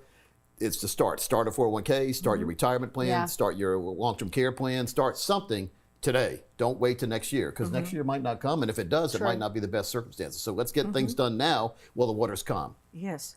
right? Yeah. Now, you guys, I want to know from each one of you the financial challenges you've had or faced over the years and how you overcome it. Oh, go ahead, Janet. So what about you? How did you overcome your financial? What were they, and how did you overcome them? You need a minute? I've got the worst one. Yours ahead. can't be worse than mine. Go ahead. It can't. Okay. Go ahead. I Mine, I racked mean. up a horrific amount of credit card debt. And I was in my 20s, and I, like, you know, we already said, I'm living the high life here. And I was wearing the clothes and the shoes, and it was a fraud because it was all mounted on a credit card. And I didn't pay the balance when it came. I didn't even I paid the minimum, and that accrued. I mean, it just racked up. And one day I remember I opened the thing and I would have anxiety. And I looked at that number, and it was a 5-figure, and it was a big number. It's like getting a report and I card in the remember mail. thinking, Yes. oh my God, this is half of my income. What am I going to do? And it's, you know, I'm getting a chill because American Express basically called me and was like, do you have any scissors? Yeah, cut the card. Cut it up. But that was my biggest wobble and embarrassment. And I didn't tell anybody because I was so mortified that I had let it get out of control that I didn't want to call Jackie and say, hey, I know you're smart about this stuff. I didn't want to admit it to anybody. I wanted it to die and go away. What Wow. lesson did you learn from that? Holy cow. If I can't afford to pay this credit card off this month, don't buy it. Yeah, if I couldn't pay it in cash, I can't pay it on a credit card. Great lesson to learn. And I don't think you should extend a car loan any longer than 4 years, by the way. I We're agree doing with 5, that. 6, 7, Yeah. 8 years. Oh, That's 72 crazy. months. So really, if you can't afford to pay cash for it, you really can't afford the car. But Yeah. my max loan's always been 3 years. 3 years, because Yeah. that's bad enough, right? But Yeah. you see some of the folks, they're on their 4th car after they started buying overpriced cars, and they would drive for 2 years and then trade it in for another car. Roll that So now negative that equity. 4th car has a value, let's say, of $60,000. Yet their loan they owe is $80,000 because Oh, it's boy. all So the you're other paying bills all on the the cars on there. So depreciation. be very careful about toys. Toys can get you in a lot of trouble, especially expensive man toys, we call them, like I was about cars. to say, they think but toys women are fall for for the that boys, too. but Yeah. But clothes for women, makeup, It's clothes, true. bags. Shoes. Yeah. You know, we all, I have a daughter. I know she's 20, so I know exactly what you guys are falling for. And don't feel bad, because Madison Avenue spends millions of dollars a day to get you to do the bad things you're doing. No. I was So the influenced. secret is, my mom taught me this a long time ago. When we go in the store, we didn't have much money. She said, keep in mind, little Peter, little Pete.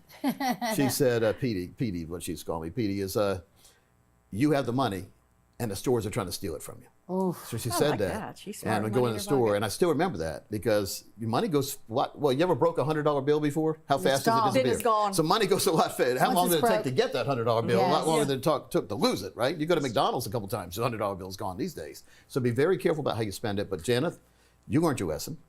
And was so a hard then one, when yeah. you got, so you probably your credit had to recover a little bit after you You paid the bet it bill off. did. Your credit score went down, but now you build your credit back up. And Yep. when you charge something now, what do? Pay it off, Pay as, it soon off. as soon as the bill Pay comes. it off. See, I think it's Get your points. Wall Street Journal called me the credit card king in 2012. They wrote an article about me because I said I like to charge a lot, but I pay it off at the end of each month, and therefore your credit score gets higher and higher. That's the tricky and you get more part. rewards points. So There you can you be a go. credit card queen Yeah. by charging but paying off. Yeah. Charge it, pay it off. I remember the old Flintstones episode. Betty and Wilma got credit cards, and I remember them saying, "Charge it!" They run to the store, and then Fred and Barney What's good is that we bought a business. Oh, I what kind know. of business did you have? Bicycle shop. Oh, did you sell new ones or did you service old ones? Oh, all new, the people The who were real fancy- those retired. fancy bikes, yes, and it was a great Spent a business. lot of money on a bike Yeah. these and all days. that stuff. But he liked to trade some of the bicycles for other things, and there was a little bit of Nose candy stuff.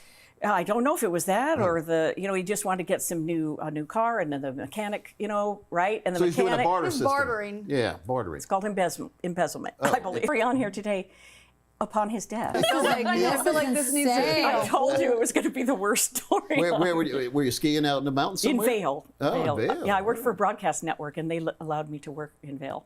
So. You know what just stuck out to me though is you used the same word I did, that you were so embarrassed. You didn't want anybody to know that you had financial and issues. we need to get past that, because if other people hear the story, they won't do the same thing usually, right? Yeah, but that was a different era. You know what I'm Yeah. saying? This information just wasn't available to me. I wish I Yeah. would have. And some of the things that you talk about, this lifetime income and all that, those savings vehicles and distribution vehicles are new and have really neato tires and great great. bells on the bicycle and ding dong. It's just some bells and whistles that. Financial products get better every year, just like new cars do. Like the 2020 car is not as good as the. Is not having the confidence to ask for a raise, and because you're paying yourself. And I allowed people that have worked for 20 years. I've worked for so many companies, done so many things, sang at the bars in Nashville. I love the Nashville bar scene. Yeah, It's fun. They're like different bands everywhere. It's cool. Real Yeah. estate, wholesale. I've worked everywhere. And I just never had, I always was so scared of the backlash or the getting fired. I can remember the anxiety of just like going in and just having the gumption to go in and say, you know what? That raise is going to pay for my retirement. That raise is going to pay for the things that I want to invest in. And I just always thought I couldn't do it. And I finally I just did it. I just started going and saying no. So I don't have that regret. Get what you're owed, y'all, so you can invest that money. I would say to know your worth. How's Yeah, that? know your worth. Yes. Know your worth, because you're worth a lot of money at the place you're at now. Well, and everybody is. And I think that if you have experience, life experience is enough. I hear some women say to me all the well, and if they're not paying you enough now and you say, I got to keep the job, then keep burner A on, start cooking on burner B, burner C and I D like and this. E if you need to, and then figure it out. But don't, keep going, simmering, but figure out what your options are. You always have options. I like gas grills too, gas inside cooking. Too much Now, each one of you's had a situation, and I know everybody watching probably has at least one. So come on in and let's discuss yours and let's iron that out and get you on that right path. Thanks for watching. Yeah, we'll see you next time we do a series, folks. This has been a fun series. Thank you. Yes, thank you so thanks much. for coming. And Jackie, as always, thank you. Thank you. We'll see you sometime, folks. Give me a call. Let's get these books in your hand. Let's get knowledge in your hand. And let's more importantly, let's get your life in your hand.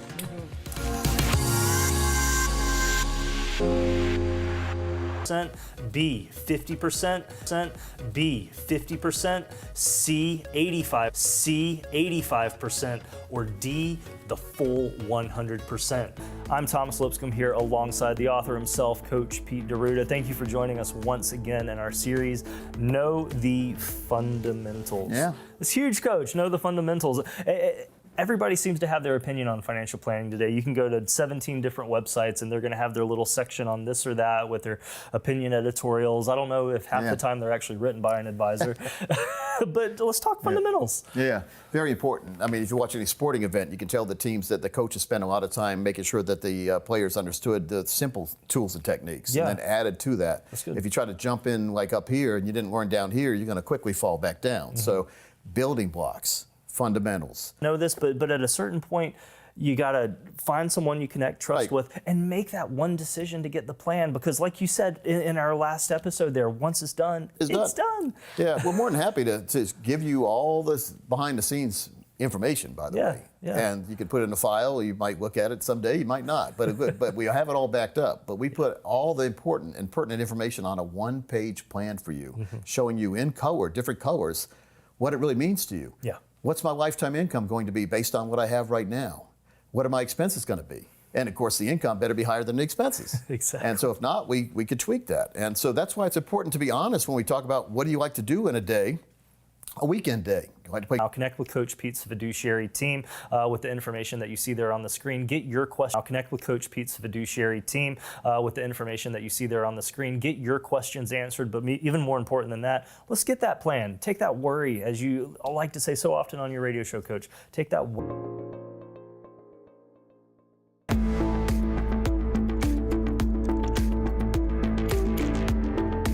Welcome back into our series on the Big Book on Retirement. I'm Thomas Lipscomb here once again alongside best-selling author Coach Pete D'Arruda, having a great conversation with you here as we're walking through this series. And Chapter 7 is all about understanding the end game.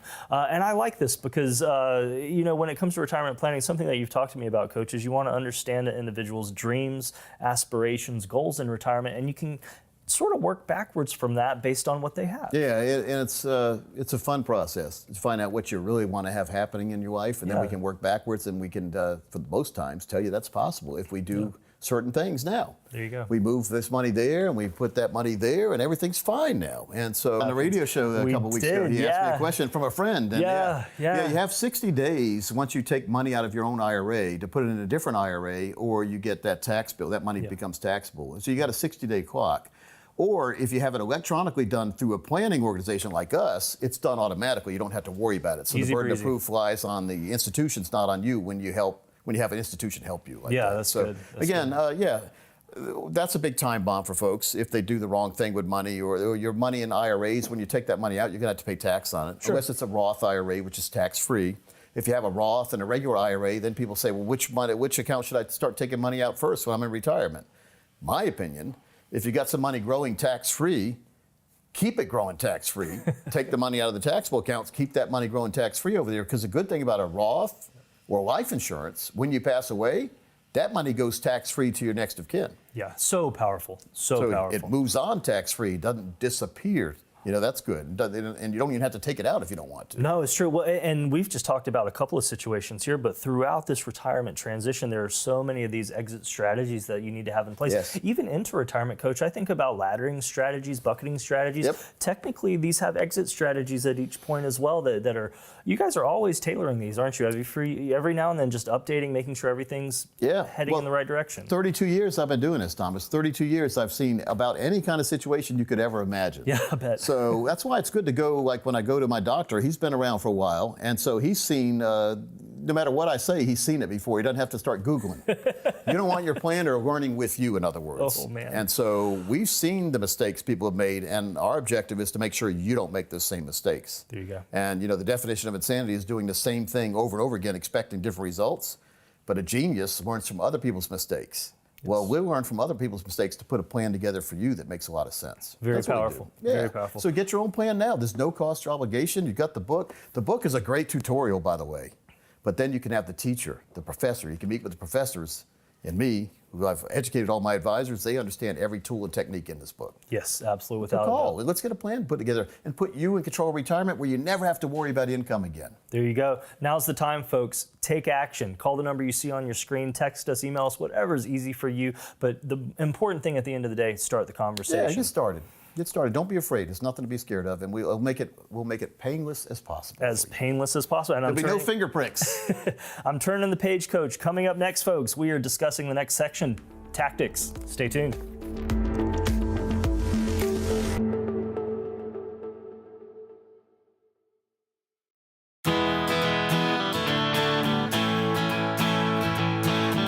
Hey guys, it's Parker Holland here with Capital Financial, Chief Wealth Strategist. We always like doing case studies on the radio, and now you guys get a visual representation on one. So we're going to use real cases, of course, no personal information, but these are scenarios we put together for clientele that we're looking for that safe, reliable, guaranteed income, but also the legacy. So we call this a spend and leave plan. It means you kind of set up a strategy, live off the icing, don't touch the cake, and we're going to give you multiple scenarios of how these actually work. So for the first case study we had come in was actually a radio listener a couple months back. They were currently age 54 and 55. They were targeting retiring at age 60 for them both. Now, of course, when there's an age discrepancy, there's layover months. That's not an issue for us. We're looking at the year in which they're both turning 60. So we had about roughly $2.5 million in retirement savings. This is a combination of IRAs, 401ks, Roths, after-tax funds. So this is just kind of giving you a big picture lump sum. So we're not going into a lot of the tax planning here. We're focusing solely on the income yield. Now, the benefit of this plan is there is not a risk tolerance we normally assess. Most people say that you have to put your age inside of a retirement calculator, and that's the difference between what's at risk and what's not. So that means that the safety and the risk should be about a 55-45 split. Well, in this scenario, we based on what makes the standard of living work, what makes the income work. And in this scenario, it was an even 1 million of the 2.5. What this did was we always work with A+ or higher companies, but they become the custodian. So instead of having a 401k like Fidelity or Vanguard, we use companies like Nationwide, Athene, North American, A+. The strategies and such we target continue beyond. Now, I mentioned 30 years out, but we're talking about 30 years of income. So what we're targeting is once they're at that age 60 mark, the spreadsheet ran out at 34 years, but these are the numbers we're looking at. That means that the income received, worst case, no matter what the market did, would start at $90,000 a year. So they put in 1 million, they waited 5 years, the 1.3 guarantee would produce $90,000 a year at age 60. That means, yes, they would spend down the account by age 94, but they would still be getting this income as long as one of them's alive. So to kind of recap that, they'd get $90,000 a year, and even if they hit a $0 nest egg, they would still be getting that income. Now, we all know we'd have bigger issues if there was 0% returns for close to 40 years in this example. So let's run actual market performance. Well, the market ranges normally between 7 to 15%. Now, a lot of calculators are going to do a calculation saying, hey, it averages 10% a year. Well, that's kind of the middle ground. And it doesn't do 10% a year compounded annually. It does 10% annualized over a 30-year window. So we're going to have years of 0, and we're going to have years as high as almost 50%, but it normally ranges between 7 to 15. So same scenario, same age of death. The difference is the income would start at $100,000. But the kicker is, over the course of their life through age 94, it goes as high as $250,000. So this income increases and compounds year over year. And all of this is under a spend and leave model. Live off the icing, not touch the cake. That means that $1 million investment, not the total 2.5, just the $1 million, based on market returns, would grow to over $4.5 million at death. That means they took out close to $4 million themselves and still had 4.5 left, assuming the market did what it's done over the last few investment cycles. So you guys want your own plan, you want your own strategy, give us a call, shoot us an email, go to our website, send us a text, and we'll run the numbers for you.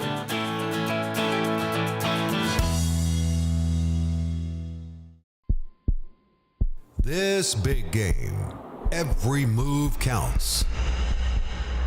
Plan wisely to win the match. Sidestep the unexpected and charge towards your goal. Navigate through the challenges. Retirement is your end zone, and the touchdown is within reach. A successful retirement is your championship. Let Coach Pete design your customized income game plan today. All right, we are going to kick this off strong. Inaugural episode of The Wide World of Investing. I'm Thomas Lipscomb alongside Bruce Rosenblum, leading the charge best-selling author, Coach Pete DeRuda. Now, Coach, how did you dream this show up, The Wide World of Investing? Well, this is a wide world of investing, isn't it? You can invest in all sorts of things these days. When I was little, I had a coin collection. I still have it. Yeah. That's an investment. A lot of people invest in coins. Indeed. You know, a lot of people invest in silver and gold. We started tempting our children. My dad did actually with the 50 state coins, just to kind of start that process. Collect them all, Yeah, so it makes sense, doesn't it? All right, you invest. A lot of people I've talked to invest in wines. There's a big market. There's wine auctions at Sotheby's, the big old snobby auction firm, right? And then you can invest in bourbons, Pappy Van Winkle, these kind of things. They go up in value. Baseball cards, what you do is you can't open sports cards. I mean, what else? Dominoes, Legos. It's true. You name it. Legos for sure. Yeah. Rock'em Sock'em Robots. If you have unopened one of those original games, like Hot Wheels, right? Yeah. Classic Hot Wheels. There's that show on the Public Education Network, some kind of road show. They would go around antique road shows, and they would find different antiques. People invest in antiques. But you go to a lot of people go to estate sales to find things that people don't value right. You know, think about it. Have you ever had anybody pass away in your family? Yes. Have you ever had to go and clean the house out that they left behind? I actually have a story no? to go along with that. My great aunt used to own a retail store in a downtown neighborhood here for years and years and years, and she dealt in collectibles. And so when she passed away, her children were able to go into these warehouses, as it were, and imagine lunch boxes from the 1950s or dolls from the 1940s, still in the box. I mean, perfect condition. They've increased, 100 times in value. Putting a value on things. And here it is. When someone passed away, it's up to you. It happened to my wife. Her uncle passed away, and then we had to go clean his house out and then get rid of all the stuff there. Get rid of is an optimum word because we didn't really value everything. I didn't really spend much time that her mom and her didn't really value everything properly. I did. I went one day. I said, "This isn't for me." I did get a baseball card out of it. A baseball too. But how do you value things the right way? Because that's when the sharks appear, when they assume you don't really know what it's worth. That's true. We're working on a new proprietary program with a different firm now that will enable you to have an app on your phone. You can take a picture of whatever the item is, and it'll tell you what the value is. This will make it a lot easier. But that's a different story and a different show. What I'm talking about here is there's values for a lot of different things. There's different ways to invest. The investing we always have been brought up to know about is stock market. Course. This is probably the number. And then crypto is investing too. You're investing your money.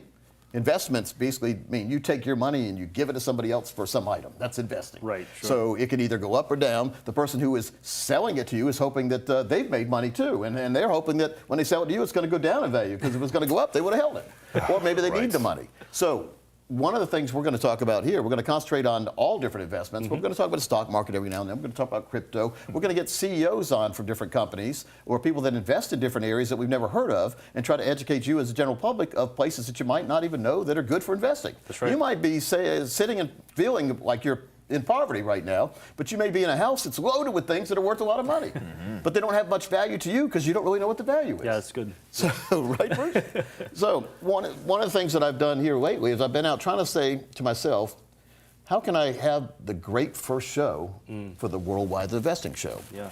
And just came across my desk this company named Venue from J.W. Roth. Venue is a company that starts these outdoor amphitheaters, but they're VIP amphitheaters, and they have amazing amenities there. And it's like first class going to concert, because like J.W. has said, J.W. Roth is most of the concerts you go to now is warm beer, standing in line, being at like a single A ballpark in baseball. Sure, yeah. So he said, what if we could VIP that experience? And we're going to end the show today with an interview that I just had in Wall Street. We went for the opening bell this past week and watched J.W. Roth ring that opening bell, and the stock symbol VENU has been launched. Let's go to that interview right now, and folks, we'll see you on the next show. Folks, it's Coach Pete here. I'm live on the floor of the New York Stock Exchange with Mr. J.W. Roth, who has just launched his public traded company, Venue. JW, welcome in. Coach, it's good to be here. It's good to be here. It's a fun day for you. It's a fun day. You rang the opening bell today. We rang the opening bell. We opened the New York Stock Exchange. It's just funny, you know, when you're a kid or you grow up and you always think of the New York Stock Exchange and how you picture it. Yeah. Then you get in business and you start to dream about how, you know, where your company's going to ultimately go. But then to actually do it, to stand out there and ring the bell on the New York Stock Exchange, it's surreal. It's pretty amazing. It's amazing. You look like a pro up there doing it. Yeah, well, listen, I got him fooled. I got him fooled. Now, all right, let's take a step back. Tell me how you got started in the business world. Yep. Let's do that. Let's do a quick history here. Yep. A couple minutes. Yep. Because that'll help, I think, folks that are watching. It'll help them understand who you are and why you're doing what you're doing now. Yep. So, you know, I did not start in the hospitality or entertainment space. I'm the founder at Roth Premium Foods. My background is all agriculture and in building food lines. So Roth is a prepared food manufacturer, I think about the third largest in the United States. Wow. We build for almost every grocery store in America, and we do service every grocery store in America every day. Build between 100 and 150 tons of proteins for U.S. consumption every week. So that's what Roth does. Being a music nut, about 6 years ago, I sat down with my family and our partners, and I said, you know what? I've got another one in me. I want to go build another one. My son had been at Roth all the way along, was in a perfect position to just continue what we were doing there. And in fact, I tell people this all the time. He's actually, in a lot of ways, done better than the old man would have done. But it gave me the opportunity to then leave. I took a handful of my key people, and we worked out a transition plan. And over the course of a year or so, transitioned out my CFO and some of our business development folks and that kind of thing. And I started Venue. And the idea was, as a music fan, I've been to venues all over the world. And I can tell you that they're old. They're dilapidated, especially live music venues outdoor, like amphitheaters. Yeah. Most of them are 40, 50, 60 years old. And so they lack a lot of what the fan is demanding. Think about the NFL and Major League Baseball. It's kind of who I copied. I took a page right out of their playbook. I looked at them and said, look at what guys like George Steinbrenner did, or Jerry Jones and the Dallas Cowboys. You know, he took old, dilapidated stadiums, worked with municipalities, and built unbelievable experiences and pit suites, beautiful owners clubs. It's an incredible place. Today, on top of that, we have another $1 billion or so of construction going on throughout the U.S. in 5 different markets as we build amphitheaters. We're gonna do in music with those two guys, and I admire both Steinbrenner and Jerry Jones, what they did in football and baseball. Yeah, amazing business people. Unbelievable business people. I've been to the Colorado Springs location, folks. Amazing. Yeah, the fire pits. Oh, just an amazing place. It's incredible. You don't even think you're at a traditional concert. You know, anymore. Ryan Tedder is interesting. You know, Ryan Tedder, One Republic, he stepped out on stage. He sold out 3 shows for us this last summer. But he stepped on stage and he goes, geez, I feel like I'm in Dubai. You know, all of the fire going on and the fire pits going on, and it's incredible. It creates an unbelievable vibe and an unbelievable ambiance. Yeah. So, I mean, this idea, though, came like, let's build amphitheaters, or I mean, that's what you said. Here's what I said. Okay. I said, I want I'm a fan. Yeah. And I'm tired of the venues that I go to, and they're terrible. Yeah. But I go to football games and baseball games, and I'm thinking, man, these are nice. I could do this. So when I left Roth Premium Foods, I left for one specific reason, and that is to disrupt the venue space in live music. Disrupting, because some of the major league and football places, their video screens are better than the TV at home. No question. No question. And I mean, you have 5-star restaurants now in baseball parks. And so, we built a seafood and chop house in the Ford Amphitheater in Colorado Springs. It's a 5-star seafood and chop house inside of a music venue. Now, that's amazing. Yeah. Instead of hot dogs and a slice of pizza. That's right. That's exactly right. No more hot dogs and slices of cold pizza. All right. So now you got the idea. Let's build big amphitheaters and let's let the people to come. But how did you get the financing in place? Because that's a big proposition. You see all the NFL teams and major league teams. They have to really consider building something new these days. I mean, it's tens of millions of dollars to build these, and so.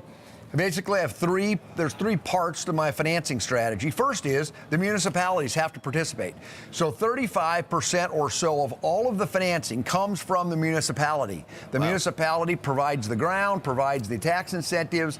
They're a big piece of the financing. And then I go out and I pre-sell. I build the structure of my amphitheaters like a condominium building, where we own the condominium building, and then we pre-sell condominiums in the form of fire pits.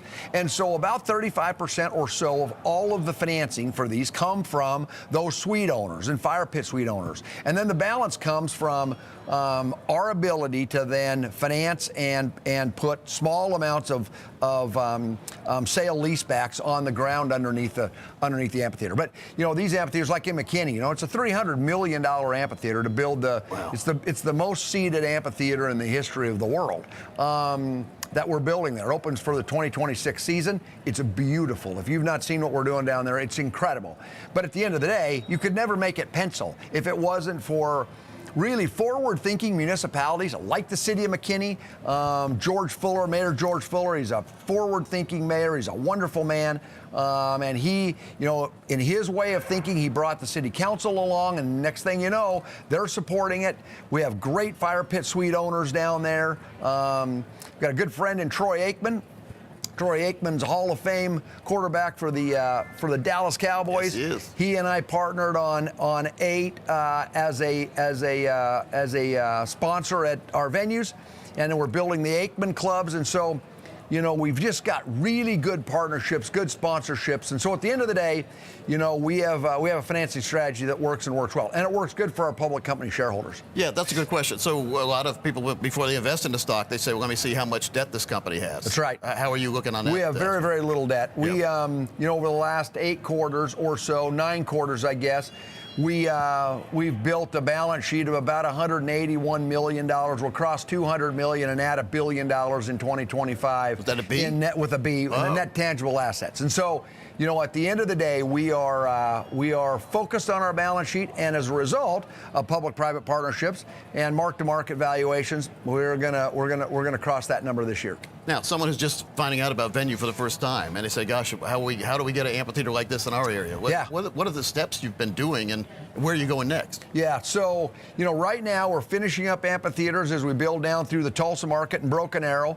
We'll be in Oklahoma City market. We're building the Dallas-Fort Worth market in McKinney, which is an unbelievable venue. Getting ready to start our construction down in El Paso. It's interesting. El Paso is such an interesting market. People think of El Paso, but they only think of kind of north of the bridge, right?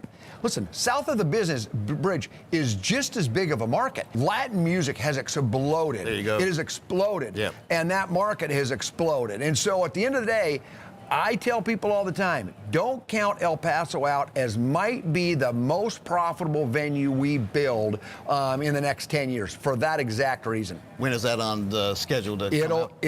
We're booking it, and it will open in 26. So bigger than baseball, bigger than football, bigger than soccer, worldwide, #1 leisure activity, live music. And it's most unifying. Think about this.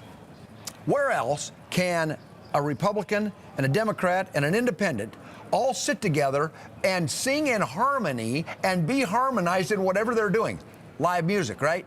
Everybody, I don't care what if you're a Democrat, Republican, or independent, you know the lyrics to Hotel California. That's right. And you sit there and sing it together in unison. Yeah. And it's one of the only places that happens. It doesn't happen in baseball parks because there's two different teams and they hate each other. Yeah. And they don't have it in baseball, two teams and they hate each other. Yeah. Live music is the only place where everybody there is there for one thing, and that's to be unified in whatever band is playing.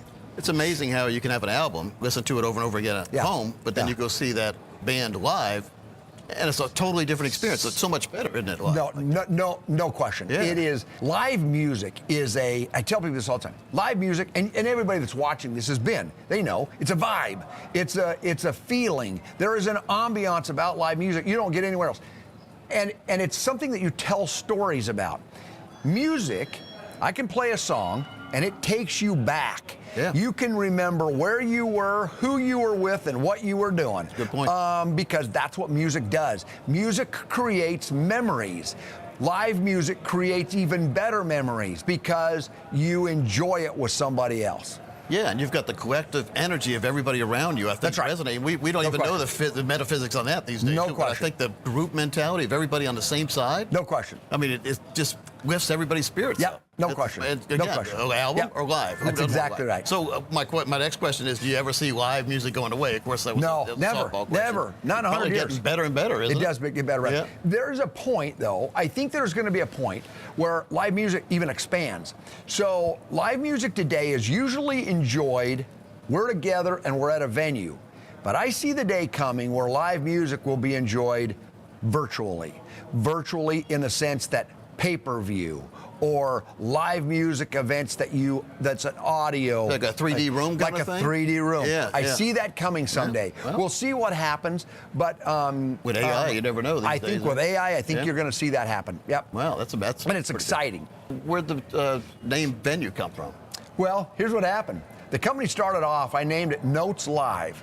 And Notes is obviously music notes, right? Yep. And live is what we do. So Notes Live was the name of the company. I started dealing with the New York Stock Exchange, and we started looking at symbols. And Paul Dorfman said, you know, some of the coolest companies in the world, the name of the company is also the symbol. You know what I mean? And so there's some thought that a lot of companies then put into that. So we started thinking about all of the various symbols, and actually venue obviously is it's a 5-letter word that we turned into a 4-letter word. And it's just so descriptive of who we are. It is. And then the New York Stock Exchange worked with us to make that our symbol. Did you get a thesaurus out? Yeah, exactly. I do that online Yeah, nowadays. I find a exactly. different word. Exactly. If I can't pronounce one word, I go with another exactly. one. All right, so then let's talk. We've got a couple minutes here. Yeah, absolutely. Let's talk business. Yep. For someone who's watching this and they are interested in investing, Yep. what would you tell them as far as a brand new investor? What kind of steps should they take, and what would you recommend? Yeah, so, I'd love to have you as a shareholder. Our symbol is VENU, traded on the New York Stock Exchange.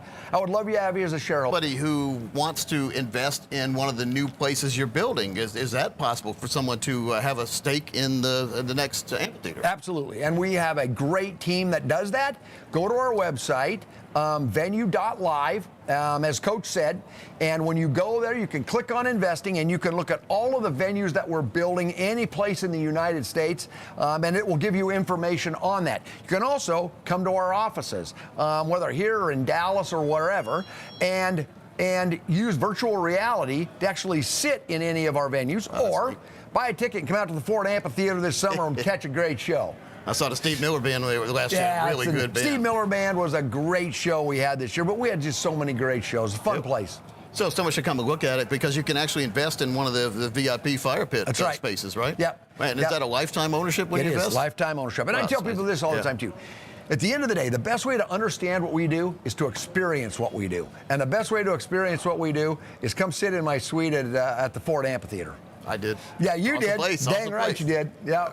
J.W. Roth, folks, and the symbol is venue, and then the website venue.live. Venue.live. Folks, the financial world is very, very confusing. Book on retirement, maybe you've started reading it. Well, we are here. I'm Thomas Lipscomb. We're here with best-selling author, Coach Pete D'Arruda, who wrote this awesome book. And I thought maybe for this first little dive through the book, we could talk about why you wrote it. But folks, just in case you're wondering, what we're going to be doing is we're going to be going through this book chapter by chapter and getting a little bit of a, let's call it behind the scenes of the writing process, the intentions behind it, all that jazz. This is book number 18 that I've written. Yes. And you know what happens a lot of times, I know it happens. People have given me books before. Somebody gives you a book, maybe a couple books you have you wanted to read, you haven't read them yet, so you say, I'll read this sometime. Sure. It gets put on the bookcase, and then it gets forgotten. Yep.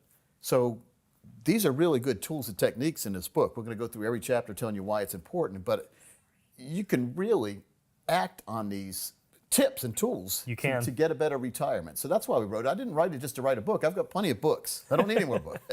But we wrote this for a very important purpose, and that's so you could understand how to really plan your own retirement. It's true, and you've divided it into 5 key sections. You have game theory, tactics, offense, defense, and the 2-minute warning. Yeah. I love how you've made this analogy. You know, you call it the big book on retirement, but you've made this great sports analogy here where you're kind of taking every element and comparing retirement in that way. Well, there's a big game every year. We can't call it. It's a football championship. If you say the name, you have to pay the NFL. I like Campbell's tomato soup, Coach. Super. It's super. Yeah. So, but we all watch it. Yes. And the commercials charge a lot of money for the commercials. Oh, yes, but they're so good. It's the same theory, though. It's 2 teams going against each other. Sometimes you can tell one team was more prepared than the other. No doubt. We want you to be that team that's prepared to play offense all the way through retirement. In other words, doing what you want to do on your terms. And that's why I wrote the book. So I hope you enjoy it. We're going to tell you why each chapter is important, but skim through it. Find some chapters that interest you. If you have any...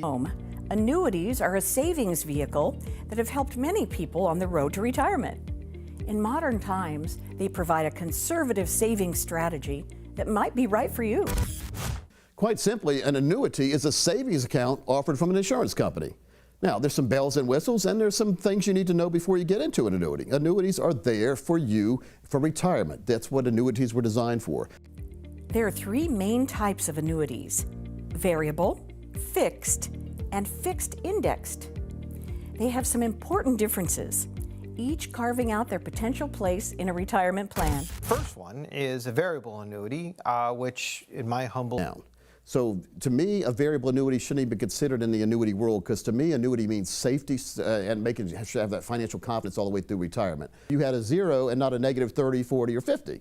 And a lot of people have experienced the negative 30, 40, or 50 right before they were going to retire, and they couldn't retire. So which, if any of these strategies, are right for you? They come with some distinct advantages and disadvantages over other retirement savings vehicles. Now, the disadvantages, it does not make as much as what the market does. It's a little bit off on the market, where if the market on average is 8 to 10% over the past 100 years, an index annuity is running 5 to 7%. So you do give up a little bit of earnings on that. Actually, I don't look at it as being tied down. I look at it as being protected. My period of time is a lifetime income, so we use these for retirement. It is, in effect, a pension account. The minute you retire or decide you want to start taking money, you get a lifetime income you can never outlive, even if your balance goes to 0. You pass away, your spouse continues to get that same income until they pass away. Both of you pass away, whatever balance is in there goes on to the next of kin or wherever you decide to go, churches, charities, wherever you want. In other words, you do not lose your money when you die. The old annuities of the past, the minute you died, the money went into the insurance company's pocket. Common misconception these days that Wall Street likes to push, because if they can get you not to put money in an annuity, they keep it under their management at risk. They make a lot more money in fees, expenses, and commissions, whereas you should have some of your money in a place where there's no fees, no financial termites, we call them, fees, risk, and commissions, and give you... That's going to change the way everyone listening does what they do in the next 5 years. You know, it's been in the news so much, but quite frankly, I don't think people take it as seriously as they should, and that is they simply aren't going to exist in 5 years. Yeah, that's so what... They simply aren't going to exist in 5 years. Yeah, that's so. What makes you happiest about this, and then what makes you happiest about this, and then what makes you saddest, and what scares you the most? Saddest, and what scares you the most? So the happy thing to me is with this artificial intelligence platform, whichever one you want to talk about, in that capacity, it makes me very. And AI certainly has its place. It has its place in a lot of devices. You know, some of the things that we might talk about, like lawnmowers, that were introduced at CES this year. You roll the lawnmower out, it gets the weather forecast, and it might say, you know what, I'm going to put off mowing the lawn until 3 o'clock because it's supposed to rain. That sounds like I used to do, but I just put it off for a couple of days. Yeah, exactly. You wouldn't go back out to do it. Yeah, right. and you might say, hey, there's HOA rules that only allow us to mow, between 8 o'clock and 11 o'clock in the morning, and we can't do it on Sundays. That's off limits. So it could ask you some questions like that, and it could learn. And then, by the way, if it happens to be recognized that it's not perfect, it gets you in a lot of trouble. In fact, there's been attorneys because, quite frankly, AI today is great for law, but there's been attorneys that have used it in brief, and it's made up information that's just not correct. Oof. And it puts it in a brief, and let me tell you, a judge is not very happy when that happens. What do you think is going to be in the let's say in 2 years from now? What from CES is going to be almost a household item? Do you think? Smart city technology. This is going to be almost a household item. Do you think? Smart city technology integrating vehicles that are predictive as cars enter intersections. They know what cars enter intersections. They know what cars are coming what direction, and literally they're going to thread those cars together. And so a lot of people don't believe that, but it's the insurance companies that are pushing it. They are 100 times better at driving and having fewer accidents than the best human that they could compare to. Now, you tell me what that does to insurance companies and everything else. It will be here. But to me, insurance companies then should charge 100 times less, but they won't. Exactly. Because I don't know why they're mouthing off, because they make a fortune charging people all sorts of rates. When like if my neighbor has a wreck, I get charged more. That kind of thing. That's exactly right. So to me, they better be careful what they wish for. They're going to do that FAFO kind of stuff, and they're going to be out of business when no one's having any wrecks. In addition to that, what we're going to start to see is shared vehicle services, where when you want to go somewhere, it shows up and takes you there, and then it drops you off and goes and gets somebody else, so you won't have to really wait. But that's not that far down the road either. It's almost, it sounds cool, and it's great for technology in the future and all that, but I kind of like the freedom of doing what I want to do whenever I want to do it. I think we're going to have to overcome that with more of a automated and structured society going forward. I have to pay attention to the road. Guess what? Now you could have the bottle of, I have to pay attention to the road. Guess what? Now you could have the bottle of wine open, right? Because there's no more open container restrictions. So they've been printing food, 3D printed food, for a while now. And a lot of critics are saying, you know what? They've gotten to the point that you really can't tell the difference. So now they're starting to print skin, for example. So if you've got a back... What are you thinking there? So we are starting to see humanoid robotic response, right? I hear you. Yeah. But what they found was, in order to get the human to engage with the robot, they had to put a face on the robot. And the more follows Hollywood sometimes. But by the way, those things were all available and demonstrated at CES this year. So what's the price on something like if you wanted one of those robots to like lift, like move stuff for you and work in a warehouse? I guess like $30,000. Well, it really varies. They start at the low end, about $6,000 to $10,000 for the home assistive robots that do your house cleaning and can do some cooking and things like that. So low end there, but they'll go up to well over $100,000 depending on what you want. And the sex technology at CES has actually become about 20% of the CES floor these days. They say sex sells, man. I'm telling you. I'd like Emeril Lagassi's chef robot, and he'd like say "bam" and then bring my food to me. You know, like remember, right? Or Chef Ramsay one that's cussing in the kitchen and bringing you good food. Beef Wellington. Program it any way you want to.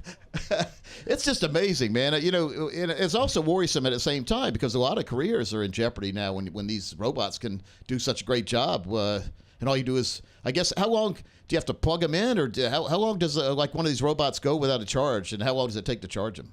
Coach, we're in a amazing time of basically history when you think about it. It's, I mean, gosh, they'll talk about this like they did the Roman ages 3,000 years from now. I think, you know, if we're still around. I agree. And you some know. of us may be. I can't imagine trying to think. You know, we talked in here. Really, we talked short term, maybe 5 to 10 years. Right. I can't imagine where this is in 25 to 30 years. I really can't. It's progressing faster than the human imagination can really keep up with it.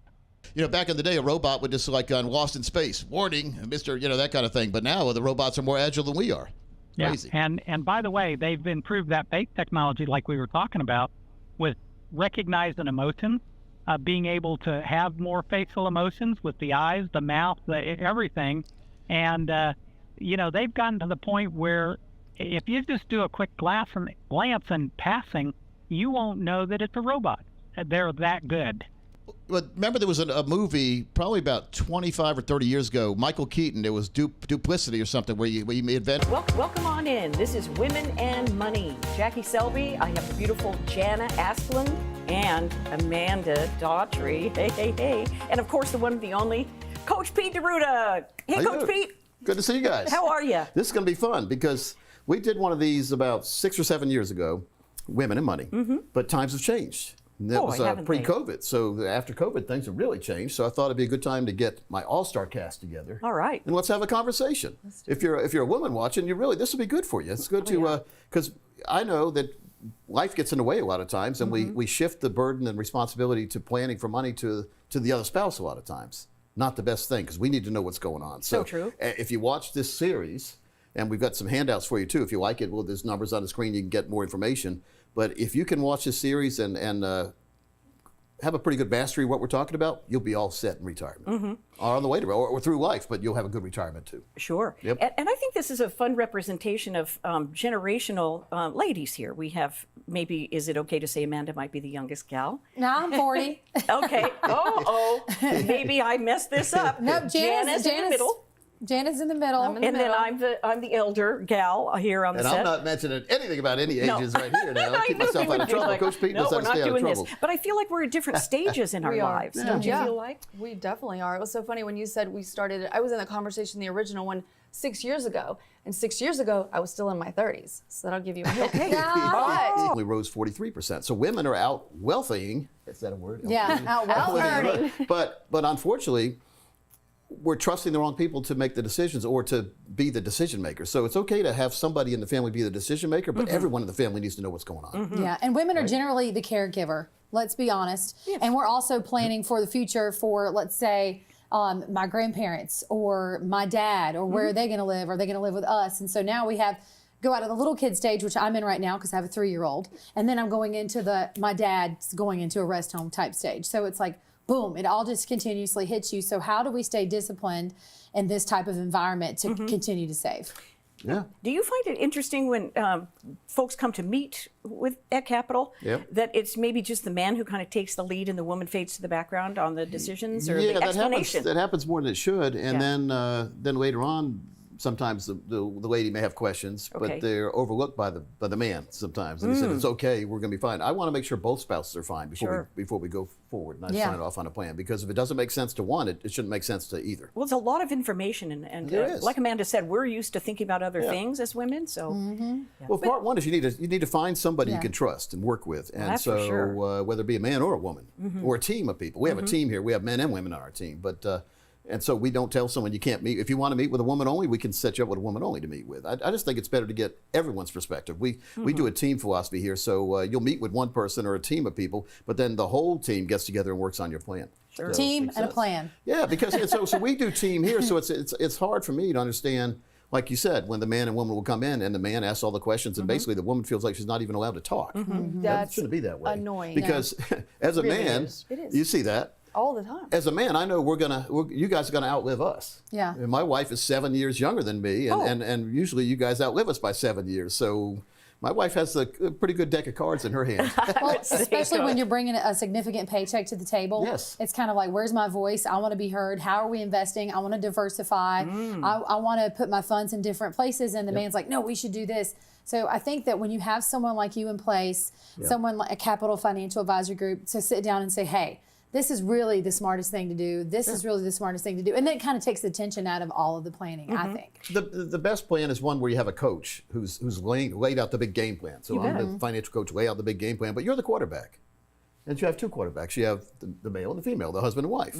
And so you guys are the ultimate ones making the plays. Yeah. I've helped you design the playbook. It's up to you to run them the right way. And unfortunately, a lot of times, the man takes over and throws the playbook away for the woman, right? So we want to make sure both of you have the same playbook. I think sometimes it's really uncomfortable to take the first step, though, because you either show up to a situation, whether you're buying a car or a house or coming here, and they immediately look at the husband or the male partner. You know, if the two of us are sitting there and they have the whole conversation with my husband, and that really trips my trigger because I want to say, there are two people contributing to this household income. You either get that, or you're so intimidated, you don't really know you don't want to look dumb. And so you really hesitate to make that first step because I don't want to look dumb. I am a feminist. Do you know what I mean? Let me tell you from the guy's side why and I see it too. I see the bad side too. I see what happens. I see when the guy just concentrates all on the guy, like the guys are just having chit-chatting about fishing and all that and golf. Right. And they're here we basically not paying attention to the woman. The other side says that if you are there with your husband, Eric, and I look at you too much, Eric might get mad at me. And so you might start thinking that I'm, trying to kick you under the table. Never consider that. So that's what goes through my head because I don't want the husband thinking I'm hitting on his wife. In other words, so we have to be careful on that too. So as a guy, but I like to get both husband and wife involved, and I make sure. Oh, better turn it in. But women are on top of things a lot of times and want to learn, but a lot of times they're sheltered from it and not by their choice. Jana, in your life, I mean, now you're busy. You're both incredibly you guys are busy. busy women. So like all busy. three, you're busy working women. Back in the day, my mom took some time off from work back when she had three boys. I was the first one, but then she had to go right back to work because you have to make money. And so, but she was more worried about bringing my brothers and I up and working than she was about having to manage the household. And my dad had a computer store and he was a college professor. So both of them were busy. And many times you felt like as a kid, we didn't have any money. It's because we didn't have much money, but my mom and dad made it, somehow got all three boys through college and succeeded. But lately, my dad's passed away now, but luckily I've been able to help mom navigate and the situation. And I had a book called The Little Green Book of Life. And and it's 100 pages of interactive questions and answers so you can write down where your life insurance is, where your money is, where your passwords are, your obituary. And Dad did fill some of that out, so it made it a whole lot easier. So if you'd like to get a copy of that Little Green Book of Life, it's on Amazon. Just look up Little Green Book of Life on Amazon. I've given it to everybody in my family. Yes. The thing I like about it is, ladies, we are going to inherit a whole bunch of money from our parents. Yes, Are we? Yes. Hopefully. And you know how Coach Pete was talking about his wife is 7 years younger, right? So maybe you might pass first. We don't know. But anyway, so she's going to get his money. And then she's going to distribute that money to the children. So think about the impact of that. Generational wealth. And I have life insurance that's going to give her tax-free money, too, to do stuff with. So tax-free, that means get out of the picture, Uncle Sam. You're not invited to this party. You have to call Coach Pete for this. But This is amazing. Step into my office. Yeah, a lot of people might be changing their mind on how they're going to plan in the long term because of that. They're thinking down the line, like, I might inherit my husband's parents' home, or he might inherit this, or we might. So how does that impact how we plan long term? And I think if women start thinking about that earlier, that's the goal, is to get them to one up them, to raise them up, say, hey, you need to start thinking about this in your 20s and your 30s, and don't depend on other people that aren't doing it to give you advice on it. You got to depend on somebody like Coach. Yeah, and a final point before we move on to the next segment. Sure. Because we're living longer. Men are living longer too, but women, you guys are living a long time. Yeah. We need to make sure we have income in retirement that's going to last the rest of our lifetime, not just for the first 10, 15, 20 years, but forever, because you could live to be 120. You could be living to 130, Jana. You never know. And so, but what if your money ran out at 83? What's happening then? So we set up guaranteed lifetime income plans. I'm a retirement income certified professional. RICP is the designation from the American College. I am trained to make sure people do not run out of money in retirement and have lifetime income that could increase, never decrease all the way through their life. And check this out. When you start getting that income, let's say it's a husband starts getting the income and he passed away, you continue to get that same income all your life too. So it never goes away for both spouses. So if you're curious about that, you see the number on the screen, give us a call. We'll set up a time where we can diagram out where you are today and see where we could be tomorrow for you, where you could have a worry-free tomorrow. Great. That's the first step to take, and we will be right back with some psychology of money and a little bit more fun here on Women and Money.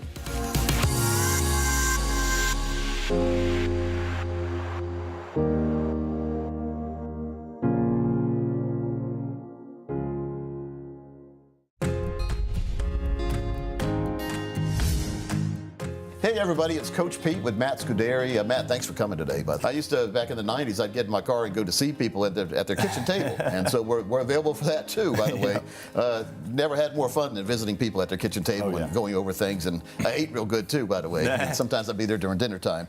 But number one, and these are things we need to identify, taxation. Yes. Protecting your retirees, but just knowing what the taxation is going to be on your assets before you start taking it out, that's a good way to have a good plan. Because if you're not aware of the taxation, and when you plan, because if you're not aware of the taxation, and how much you're going to lose for taxation, and you get to retirement, you lose a lot of money. You don't have enough to pay the bills. Matt, very important to have over and above what we need for the bills, because we want to have fun during retirement. And one of the main reasons we can do that is to minimize taxation. Absolutely, and I think, kind of to your point, is we want to make sure that we know exactly what the tax brackets are now. Yep. And always, of course, look into the future so we can plan accordingly. We call that tax planning. So we look ahead. I mean, no one knows what the rules are going to be in the future, but we know about what they're going to be. Like we know the Roth IRA builds tax-free and comes out tax-free. Very important, by the way. Yes. Many of you watching probably have never had the Roth correctly explained to you, because that's why you don't have it. There's a lot of people that say, I wish I would have known about the Roth. Yes. Well, the Roth has been around since the turn of the, what I call it the turn of the century now, right before the year 2000. So it hadn't been around that long, but it's been around over almost 25 years now. So why haven't the financial institutions done a better job explaining that to folks? You know, they just recently started allowing it to be an option in 401ks. Yeah, very important. So if you have a 401k, make sure you take advantage of your Roth option in there for some of your money. Now, here's why people don't like the Roth. Yeah. Put the money in, you don't get a tax write-off. Right. When we put money in our 401k, our traditional 401k or 403b or even IRA at the bank, we like to be able to deduct that money from our taxable income that year. Yes. But the problem is, once you do that, you're creating a tax time bomb. We're going to talk about that later on today, too. So we need to diffuse that tax time bomb and divide our money into proper places, and we can help you with that. All you have to do, though, is if you have a question, let us know. But very important, though, to pay attention to what the Roth IRA is, what it could do for you, and to some other tax-advantaged vehicles out there in the financial world. If your advisor has not explained these to you in detail, you really need to have a thorough review to make sure you're in the right place. Best time to find out you're in the wrong place is today. Yes. Better time is yesterday, but tomorrow. There's no such thing as a bad time to get the right plan. Just make sure of that, okay? Number two, treasure hunters, we call this. This is safeguarding your retirement assets for what happens when you're not going to be here anymore. So we all want to leave our assets to our children or grandchildren, want to make sure they get left in the right way, want to make sure what we leave to them actually gets to them. Matt, what happens in between when people die sometimes and the money passing on? Some bad things do happen, don't they? Yes, it can just get tied up, and now that's just causing headaches for your family. Yeah, or you could get sued. So a delivery man could be coming up your stairs at your house, fall down, sues you because you're in a nice house, maybe not even a nice house. They just sue you because they want to sue you, and they take all your assets. They find out you have some retirement money. They can sometimes get to your retirement money. So you need an umbrella policy. So make sure you talk to your insurance agent who sells you your car insurance and your home insurance, and make sure that you say, how much is an umbrella policy for $1 or $2 or $3 million? What an umbrella policy does, if somebody sues you, the umbrella policy will kick in and protect you. Do not tell anyone if you have an umbrella policy, because they will sue you to that amount. So be very careful on that. But umbrella policy is very important. Utilizing the proper insurance. Also, having proper life insurance in place can give a tax-free asset to your children and grandchildren that you don't have to worry about, that's not going to be lost in the stock market. If, like, let's say we have a market crash a couple years before you pass away, and half your money disappears and then you die. Right. Well, if you would have a life insurance policy, it would help make up for those losses in a tax-free manner. Yeah. How many, very affordable, and we're going to tell you later on how the new life insurance policies get you use a death benefit while you're here to pay for your long-term care stay. So stay tuned for that. That's very important. But if you have any questions about life insurance, about tax-free passing of assets, how to make sure you have that proper division of your money and in between taxable and tax-free and tax-deferred assets, and what are those three qualifications? A lot of folks don't understand taxable, tax-deferred, tax-free. We'll go through all three of those for you if you would like to do that in person, customized to your own portfolio, because it's one thing for us to talk about it here. It's another thing for people to really see it with their own eyes. So very important to make sure you understand there are people. Here's another thing. I've had people for nursing home protection. They've met with certain people who have advised them to delist all their assets and list them in their children's name instead, or their grandchildren's name. So you say, well, then you can qualify for Medicaid because you don't have any assets anymore. The problem is you have a lot of money you've retitled into your children and grandchildren. Now the government knows you do this too, so they have a look back. It said, so if you do it within 5 years, they'll find it. But let's say you do it, and you're not worried about the government finding out or whatever, and you leave your assets to your daughter. And your daughter is getting ready to get married, and then she gets married, and then they get a divorce. She gets half. She gets all your money, but the spouse, which is the former spouse, takes half your money and leaves. Let's say that your daughter gets in a wreck, rear ends somebody. It's all her fault. She was on her cell phone or whatever. Maybe she'd been drinking or whatever. So big lawsuits happen. And she gets sued for all the money that you gave her retitled in her name that's really your money. She loses all that money. So there's a lot of drawbacks to retitling assets. Be very careful on that. You've heard probably these stories too, right? Oh, yeah. All the time. Yeah. Number 3 now, we're going to move right into nursing home disasters and make sure that we plan ahead for this. Because we're going to have a graphic here, Matt. Let's look at this graphic right here on screen. The annual cost of nursing homes has gone way up. So look at how far it's gone up. So back in 2014, now this is for a semi-private room, about $75,000 a year. Now, to me, I've worked all my life. Now I have to go to a nursing home. Do I want to be a roommate again? I had a roommate in college. I didn't really like that too much. But look, now we're way over $100,000 for a semi-private room, and that's per year. So what I advise is look at long-term care insurance. Now, I've been licensed to offer long-term care insurance for about 30 years. 30 years. Guess how many long-term care policies I've written in 30 years? Not enough. 0. Not a single one. You know why? A lot of people say, Coach, I need long-term care. I said, yeah, but let's look at this contract. The contract can go away once you need it. They can raise your rates and kick you out right when you need it. So you pay all these years and they take the money, they take the policy away because you can't afford it anymore. So the only way that I've advised, and I've done a lot of these, I've done one for myself, is to get a special life insurance policy that lets you use a death benefit while you're here. It's called a living benefit rider. They add it on your policy. Many times, folks, it doesn't cost you any more if you have a current policy right now and it doesn't have that on there. You can get the brand new policy without it costing you a penny, because life insurance rates have gone down over the years. So you can get a better policy many times that has the long-term care option where you can use the money from the long-term care policy to pay for that long-term care. I mean, how good is that? That takes a peace of mind away, and life insurance never goes away. It's one of the only products known to man, to me, that does what it says. If you die, it pays your death benefit to your folks, tax-free. Tax-free, big thing. If you're living, it gives you some of the death benefit to pay for your long-term care stay, tax-free. And so it doesn't put you in a tax situation. If you also end up not needing the long-term care coverage, you still have the ability to reach in and grab more. Yeah, it turns into life insurance. And you also can live on some of it. If you set it up correctly, you can have a tax-free retirement account. We can show you how to do that too. So there's no better product than a life insurance product. But there's so many different companies, and many of them aren't good. So make sure before you get one of these, you make sure you get the best. These are A+ rated companies. Don't go for these B companies, folks. Our policy here at our company, we never recommend anything below A-. We want to make sure the company's there when you need it the most. This is the best known solution to the long-term care dilemma that I know. All right, so very important to make sure that you understand exactly what's going on in the financial world. And when we have new policies like this as life insurance policy, Matt, back in the day, life insurance was a lot more expensive than it is today because we're living longer and they've adjusted the rates downward. So you may be in a policy now that not only does it not have that long-term care protection, but it's costing you more than it should. Too much. So let's at least analyze, do a review. I've met with so many people over the years who bring their policies in. They didn't really understand what they had. Had one person thought they had a permanent policy. It was a term policy. So if you have a term policy, it'll pay a death benefit within a certain term. It's not a bad thing. It's affordable. It doesn't cost much, but you're only renting the insurance. Right. Because at the end of the period, you have to requalify many times, and you have to pay more premium because you're getting older, and insurance companies know the older you get, the closer you are to not being here anymore. So, again, get a permanent policy as early as possible. Yeah. I mean, at your age, Matt, it's probably very, very cheap. Yes. I'm 58. It's a little bit more expensive, but, you know, the best equity you have when we're talking about life insurance is your health. You may not be able to qualify tomorrow if something happens. So that's why we want to get it and put it away and forget about it, because it's there for you when you need it the most. Yeah. You can also borrow against your life insurance policy's cash value down the road, but we don't encourage that unless you really need it. But there are a lot of great strategies out there. Well, you can be your own banker, basically.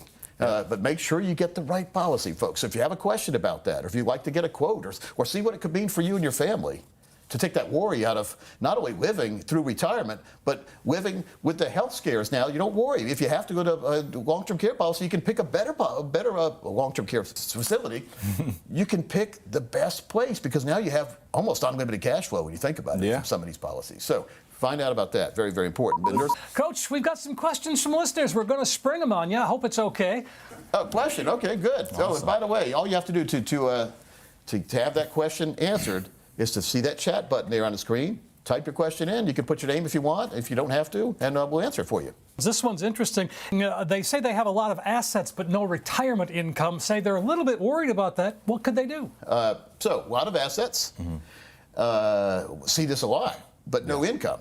Yeah. Because the 401k, the 403b, most of them I've seen don't show you what you could get income-wise from that policy or for that amount you built up, and it sure doesn't show you that it could be guaranteed for the rest of your life. Right. So there are ways to have proper income planning done. You've done a great job building that money up. Let's make sure you don't lose it, number one, from a market catastrophe.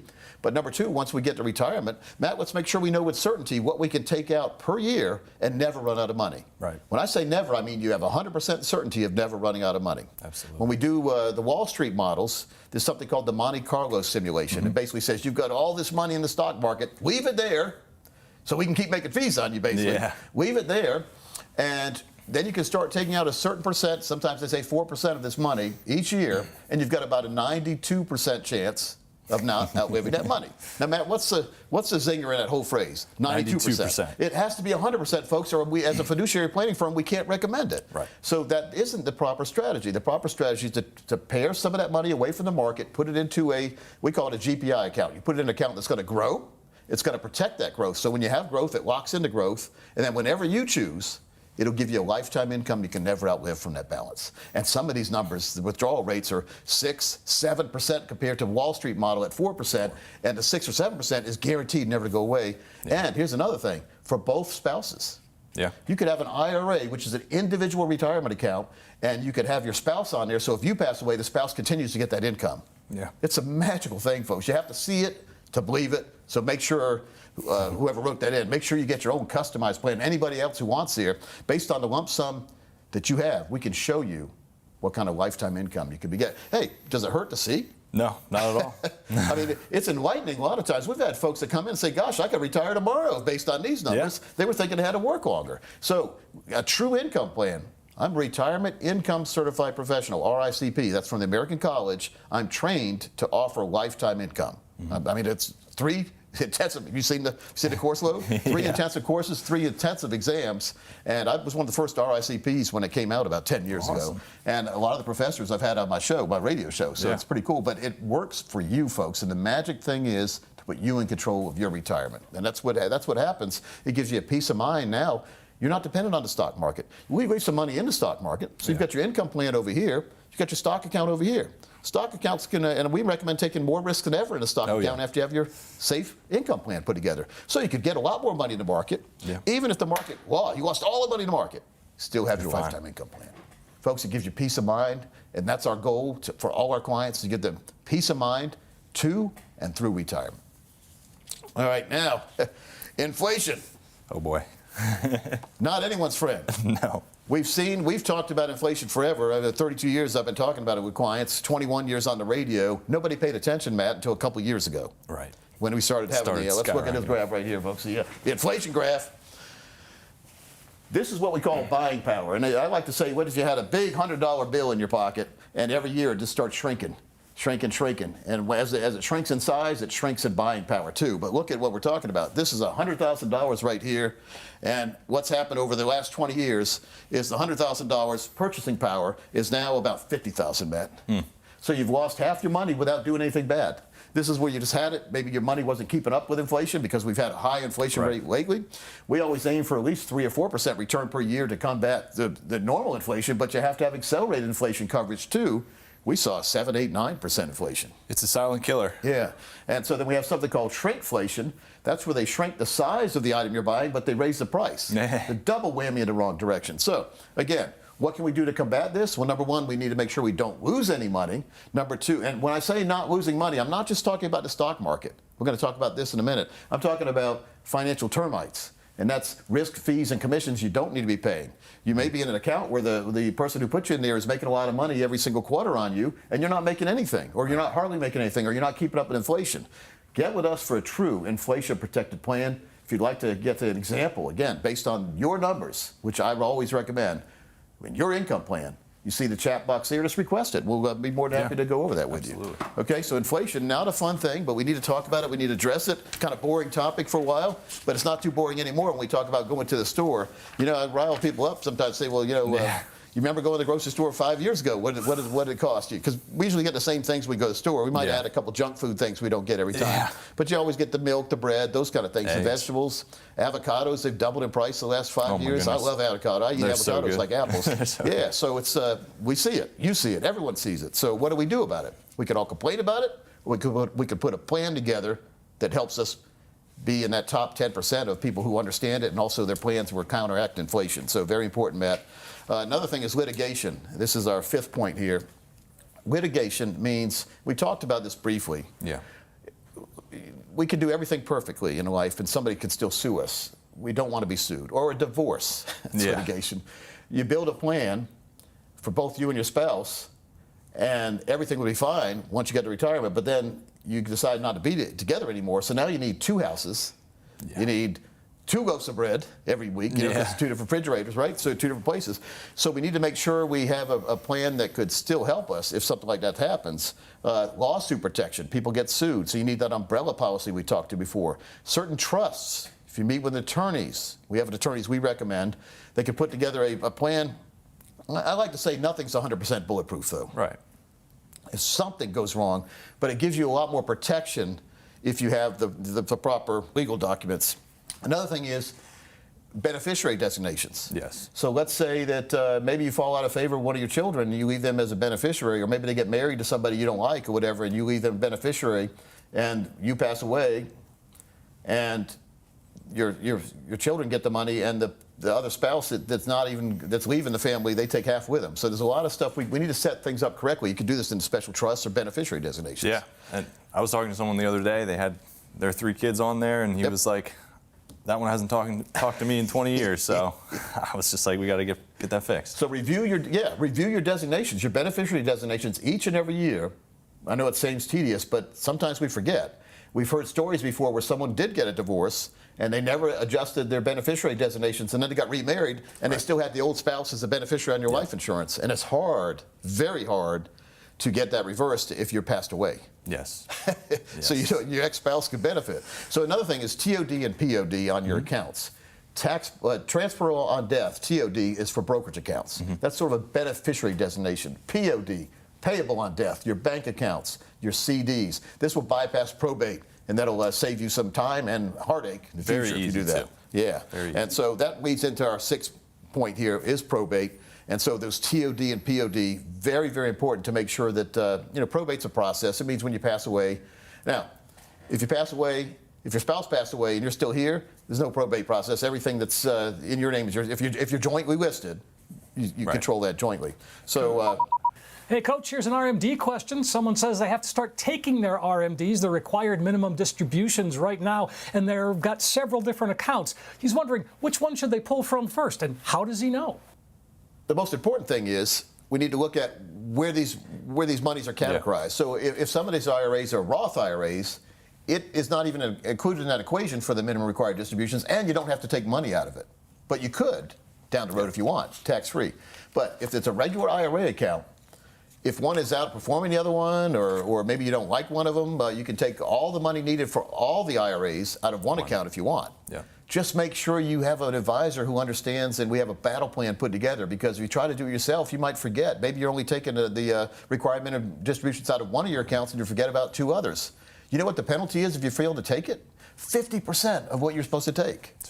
50% penalty by, I really blame advisors for this many times, because they need to have an open conversation and dialogue with you every single year about where your IRAs are, and make sure you have paid those minimum required distributions by December 31st. Yes.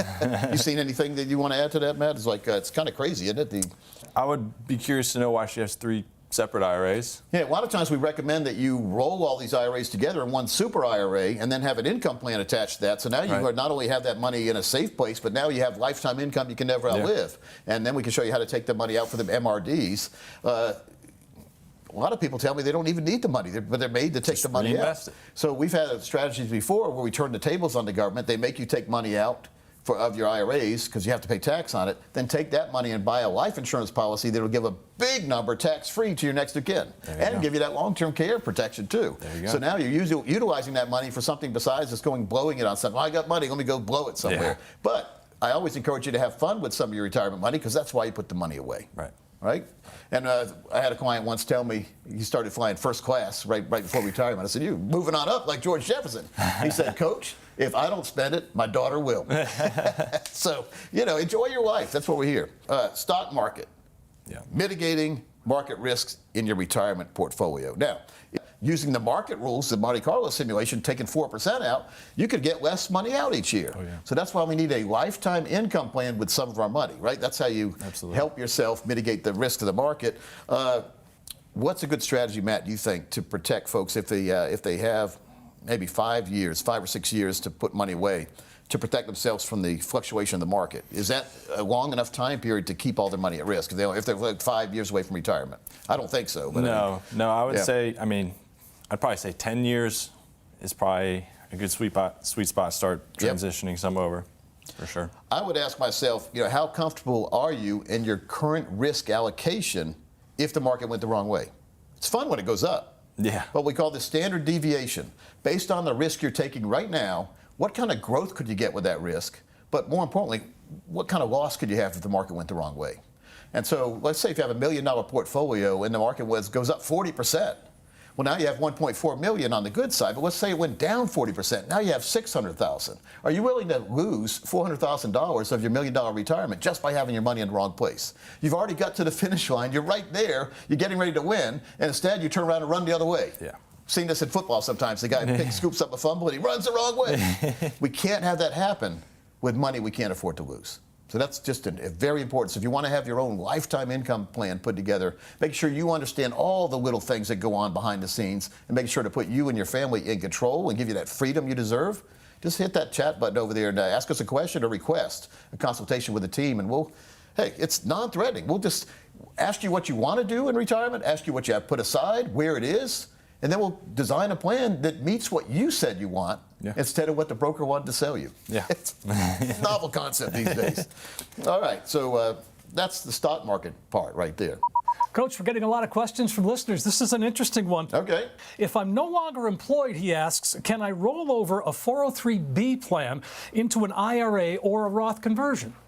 Why, yes, you can. Yes. And there's special rules with the Roth. You want to make sure you deal with a professional who knows the rules, so you don't want to do the wrong thing, especially the government punishes you with that. But it really makes sense many times because you use that 403B, which, by the way, 1992, my first year in the financial world, and from 92 all the way to 2000, I worked with teachers exclusively, helping them start their 403B programs, which was sort of like a 401k, able to build it with a tax-free dollar. And I had a lot of teachers retire early because of that. They put money away tax-free. And so then I said, well, I got to learn about this retirement thing. So then I specialized in retirement since the year 2000. But it just makes sense now to consolidate into a place that gives you lifetime income and or a Roth. You can do a Roth and have lifetime income too. The beauty of that is that income is now tax-free. Right. Matt, tax-free is a great phrase in retirement. It's awesome, and it makes our job a lot easier as well. It does. All right, now, this is the one that I'm ashamed of in this industry here. The financial industry and arena has so many we call them brokers behaving badly. unscrupulous folks doing the wrong thing, doing what's great for them and not for you and your family. So we want to identify conflicts in the broker world out there. You know, we call them financial termites. They loaded your accounts up with too many risk fees and commissions to benefit them and not you. Let's look at every single day. Call me a financial exterminator sometimes. We need to get rid of this, and we can help you. Many times, Matt, tell the folks, it's hard to see that on a statement, isn't it? They can hide the churning many times. Yeah, absolutely. They stuff it near the back or sometimes very small fine print. So. Yeah. So here's a question. When's the last time you had a professional review your portfolio? Not a salesperson, but a professional, a true professional, and not somebody who's not licensed in the financial world. Oh, yeah, my brother-in-law, who's a mechanic, said my portfolio is great. All right, well, what's his or her qualifications, right? So we need to make sure we get a quality plan. I write about that in my book, The Big Book on Retirement. You see it right next to me over here. We've got a camera angle right there, Big Book on Retirement. There's a lot of specialized planning that needs to be done, but it doesn't have to be complex. A lot of time, and we don't need big words in the financial world. I see a lot of big words, sort of like the back of a Red Bull. You ever drink a Red Bull beverage? Yeah. These words of all the ingredients in there, some are like 20 letters long. We don't need that. Keep it simple. Do what's right for me and my family, and everyone's happy in retirement. Hey, Coach, a question from a listener. He says, my wife and I are disagreeing about our pending retirement and how to estimate future returns from our investments. Now, what approach do you think we should use as far as being reasonably conservative but yet still wanting to max it out? Hey, Matt, do you think people ever argue about money? Yeah. All the time. I'll let you. What do you think with that one? That's a pretty good question. If you want to be conservative, I would go on the low end. Yep. Maybe 5-6%. Yep. But I think the better way to look at it is maybe see how much you need to mark your standard of living and kind of back engineer from there, because you may already be there. Yeah, and they may, I didn't hear the word income in here at all, so right. I don't think they have an income plan. So looking at the balance you have right now, if we can look at what kind of income we could get from certain parts of that balance, right. We'll show you how much income from the whole balance, and then we'll 50% of balance, 40%, 80%, whatever, and then you choose what kind of income you'd want. And this is lifetime guaranteed income. Right. This isn't games and gimmicks. This is in writing, the guaranteed minimum. Right. Could always be more, not less. The problem with the stock market model, it could always be more, yeah, but it could also be less. Right. We want something that zero is the worst we could do per year. We want to make sure we have lifetime income from that. So I think if we, like you said, if we reverse engineer into looking at where you are with your money now, what the balance is and where you could be and what kind of lifetime income you could generate, it may make a little sense, and you may have more money than you ever imagined to be able to do everything you want to do in retirement. Yeah. That takes a lot of the confusion away from planning, right. And that gets us into the number 9 section here on the how to protect your nest egg, is confusion gaining clarity in retirement planning. And I think that was a really good question to lead right into this, because there is a lot of confusion in retirement planning. How can people eliminate some of this confusion? Get informed. Come talk to us. Make sure you deal with a fiduciary planning organization. Now, what does a fiduciary mean? It means we always have to put your needs above our needs. We cannot take commissions out of your money. Very important. Yeah. There's a lot of people every quarter you're seeing commissions disappear out of your money. Now, if you're dealing with a money management fee, they have a quarterly management fee. That's a little different. That is not included in the fiduciary law, because that is a disclosed fee that's coming out, a management fee they call it. But commissions should not be coming out of your money. Right. We are compensated by financial institutions out of their money, not your money. Very important distinguishing remark right there, because a lot of folks don't understand that, and they're letting someone milk them. Yeah. And I always say, whose retirement are you funding, yours or your broker's? So make sure you understand what's going out. And a lot of the fees are not disclosed readily, so we can do that analysis, an x-ray of your portfolio, to put you in a better place. And when we get in a better place, when we can see lifetime income, the worry eases away, the confusion's gone. We never want to be confused. You need to always understand. You should be meeting with your advisor at least once a year to understand that roadmap you're on and make sure you're hitting the proper waypoints, we call it.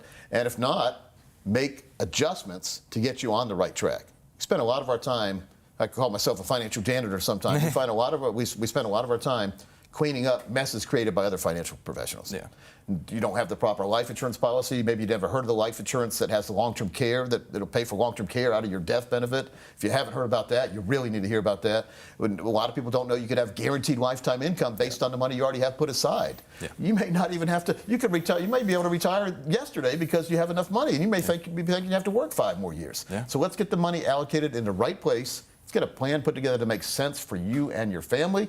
Let's give you that financial freedom you deserve. Matt, we make available now through the chat box.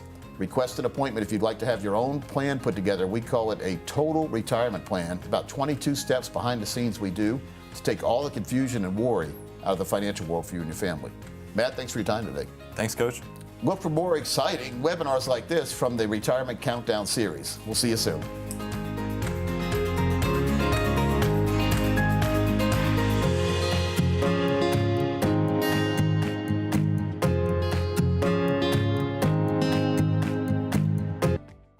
Hey, I'm Coach Pete D'Arruda, president of Capital Financial. Folks, the financial world is very, very confusing. That's why we put together a series of educational videos called webinars. You can see them at any time by signing up at CoachPete.com. We'll see you there.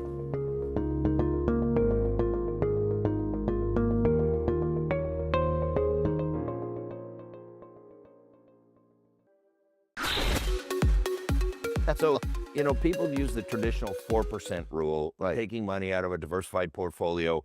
What are some of the risks with that? The 4% says you can take 4% of your balance out each year, supposedly, and be okay. Have about a 92% chance of not outliving the money. But Tommy, if I got on a plane and the pilot said, hey, everybody, we're getting ready to go to New York City today, we've got about a 92% chance of landing safely. Yeah.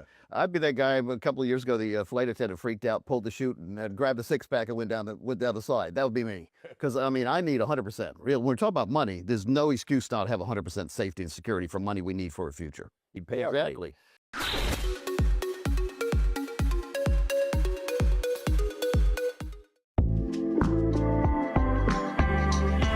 Welcome into our series, Tax Savvy Retirement. That is the latest book by best-selling author Coach Pete D'Arruda, who's sitting here with me. I'm Thomas Lipscomb. We're going to be going through all chapters of this book that are meant to, we talk about this, you've talked about this. Tools and techniques here and just ways to identify the tax situation you're in now, but also how to minimize that going forward, the tax planning, looking ahead to protect your behind for the tax man. And so we broke it down pretty simple in this book. It's over 200 pages. Yes. You received it.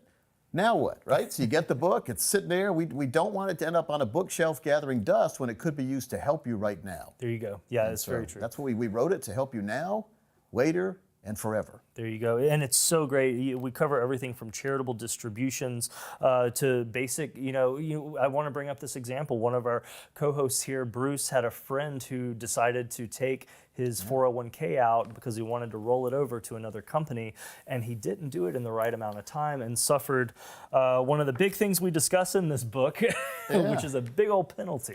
Bruce brought that up to us during a radio show. He said, I have a friend. Yes. Yeah, I have a friend. You hope it's a friend, right?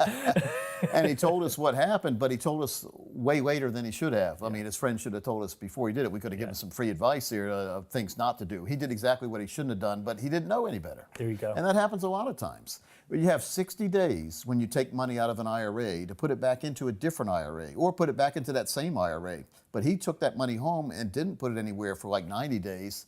And right away, he was young too, by the way, so he owed a 10% penalty on the money.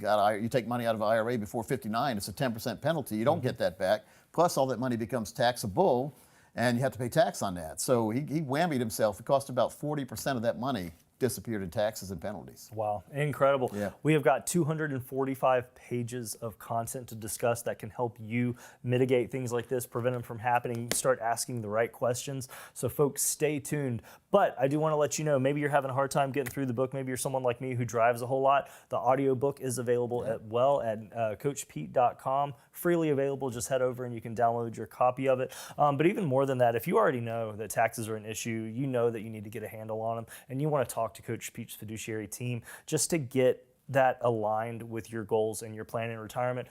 Allowed to write in our books back in the day, you get in trouble with your parents. Allowed to write in our books back in the day, you get in trouble with your parents. You can write in this book, it's your book. It should be a reference book, not a book that just sits on the bookshelf. So have fun and look forward to seeing you every single week with a different chapter summary as we go forward. Love it.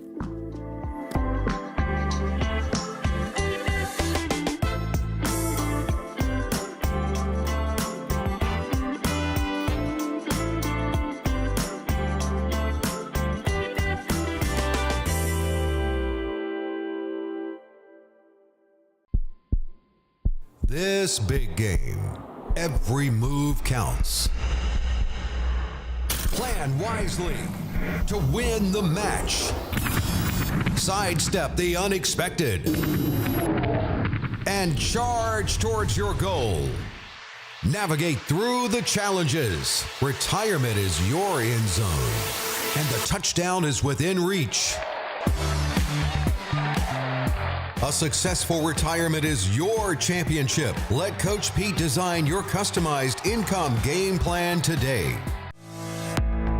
Not all cryptocurrency is like a meme coin. There are some functional coins, like we said, Bitcoin, Ethereum. Solana, XRP, which is Ripple, Nano. These are transactional coins. These help you move assets from you to somebody else in exchange for something. There you go. And so you really have a value. They have a value just like our US dollar does. And so it's acceptable currency.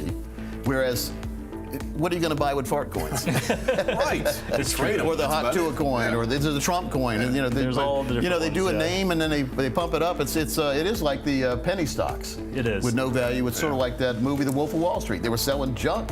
That's junk too.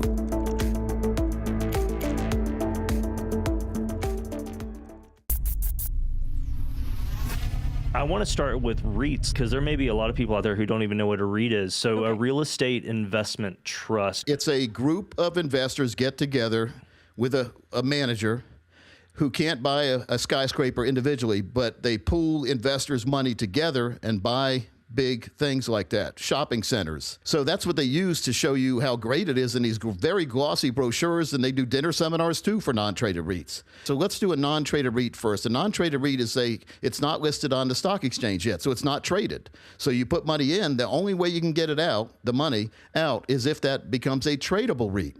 Now, they sell it on income. They say, hey, we're going to get income as long as we have 90 or 95% occupancy of our shopping center, everything's going to be fine, or you're going to get a great return. What's happened the last few years? Do people go into work a lot? How many of them are sitting with maybe 50% occupancy? Now it's not making enough money to even pay the bills. The building, like the non-traded REIT people are on the hook for the big mortgage payment for these big skyscrapers. So then what happens is they are forced into bankruptcy, these non-traded REITs. Now, I want to get to that. Let's put a pause button here. Let me tell you what a traded REIT is. You can look up traded REITs on the internet, and these are basically symbols that you see in the stock market. You can buy it today and sell it tomorrow afternoon, or you can buy it at 10 and sell it at 10:05. Some pay a dividend. I like dividend stocks. That means you're getting paid to take a risk. And yes, it's risky because at any time you buy a stock, it could go down, right? Yeah. That's a traded REIT. Now, the non-traded REITs, you're at the mercy of the company behind it. And here's some breaking news. As of February 3rd, 2026, and here's one of the companies that's been peddled like crazy around this area, Inspired Healthcare Capital has filed for Chapter 11 bankruptcy protection. This follows a period of significant instability starting in July 2025. Which includes suspension of distributions. All investors' distributions and new offerings were halted in 2025 of July. So if you had a broker pushing it to you and they sold it to you after July, there's some really bad stuff going there. But SEC investigation right now is underway, and legal action, numerous lawsuits and FINRA arbitration claims have been filed by investors alleging misrepresentation, unsuitability, and breach of fiduciary duty due to the high fee structure and then the loss of principal that happened after that. So these were sold, Thomas, the people that I've talked to that got led down this path, they were sold as a safe investment.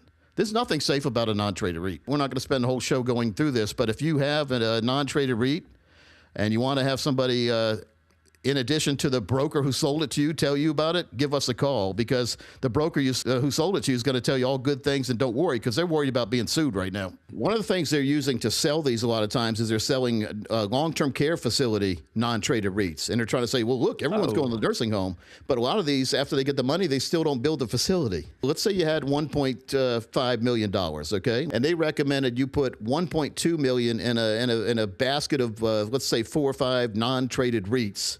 And they sold it to you where you're going to have all the income you ever need from these non-traded REITs because they're going to pay you blank, blank, blank. And you get in there, and a year and a half later, after you've been getting a little bit of payments, the payments stop. And not only did the payment stop, you can't get your principal back. They don't cover this when they're selling it to you. And I've always said, if an investment has to be sold to you, you don't need it. You should want something. Like when we meet with folks, they want lifetime income they can never outlive. They want insured guarantees. That's why we offer those. Let's say that when you put in $1.2 million, so when you get your statements, he puts them in 4 or 5 different REITs. So you have to add the numbers up to your initial statement showing what you put in. And it comes back at $1,050,000. Wait, you put $1,200,000 in. Now your balance shows $1,050,000. You've lost $150,000 just by putting the money in because guess what? Somebody reached in and took a bunch of commission out. Don't make that mistake. Stay away from non-traded REITs. It really, I'm going to use a word, it pisses me off that somebody's out there doing this, Thomas, because, I mean, I picture what if your mom, what if that happened to your mom? What would you do? You'd want to find somebody. You'd want that. I'd be explained. furious. And you can't claim ignorance as the person selling it because if you don't know what you're selling, you shouldn't be selling it to begin with, period. I agree. Same thing with managed money. A lot of these managed money guys are selling mutual funds inside their managed wrapper. So they're charging you a management fee, and then the mutual fund company also charges you a management fee. Wouldn't you want to insure your income and not give it to these guys peddling these non-traded REITs? The only retirement you're insuring is your brokers when you give them that money because they're taking money right out of your money. I am really adamant and really ticked off about what I've seen this week. And this gals who are doing it, they should be ashamed of themselves. They should be ashamed of themselves, and they should get back onto the insured money methods and not offering these junk products they're selling to people that are unsuspecting and they get them with a little folksy attitude when they go in, and then they get screwed into the investments like this. So be very careful, folks. There's a lot of games and gimmicks out here, and it's all designed for the broker to make money instead of you. And I always say, whose retirement are you funding? Yours or your broker's? I can 100% confidently say we've helped every single person that I've ever met with in my life because we put them in lifetime income strategies. I am a retirement income certified professional. If you want a review of your portfolio, the best time to find out if you're in the wrong places right now, give me a call. For the next 10 of you, we'll sit down with you and go through Coach Pete's Power Plan, which talks about insured lifetime income and no games and gimmicks. And we are a fiduciary team because we stand behind everything we do, and we treat you just like we treat our own parents.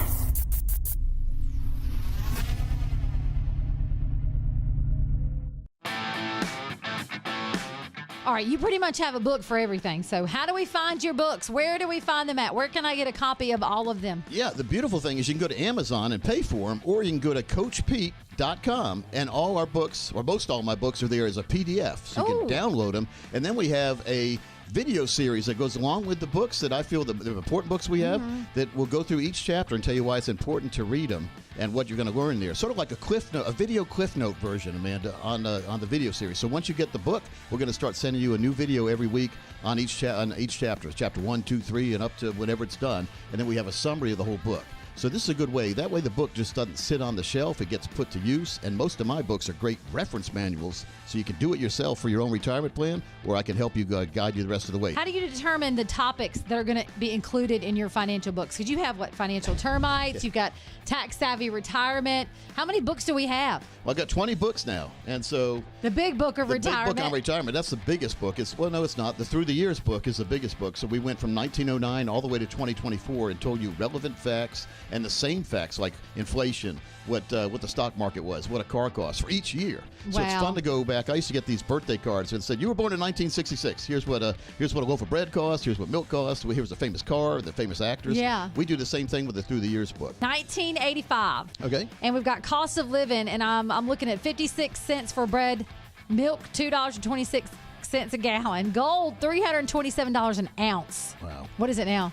Over 5,000. Oh, right around there. It's crazy, isn't it? Mortgage was 12% interest. Well, yeah, those are hard. That's a big one there. But houses were a lot lower in price. That's nuts. I'm looking at this gold number, and I'm wishing I would have invested in that. Yeah, I wish you could, but you know, it bounces around, and it's good to have a little bit of gold at all times. It's good to have a good portfolio, a proper balance, and have that total retirement plan. The reason I write books is that people ask me questions, and I said, well, a lot of people ask the same question. It's time to write a book. Okay. So my big book on retirement shows you how to have lifetime income you can never outlive and design the right plan for the whole life for you and your spouse.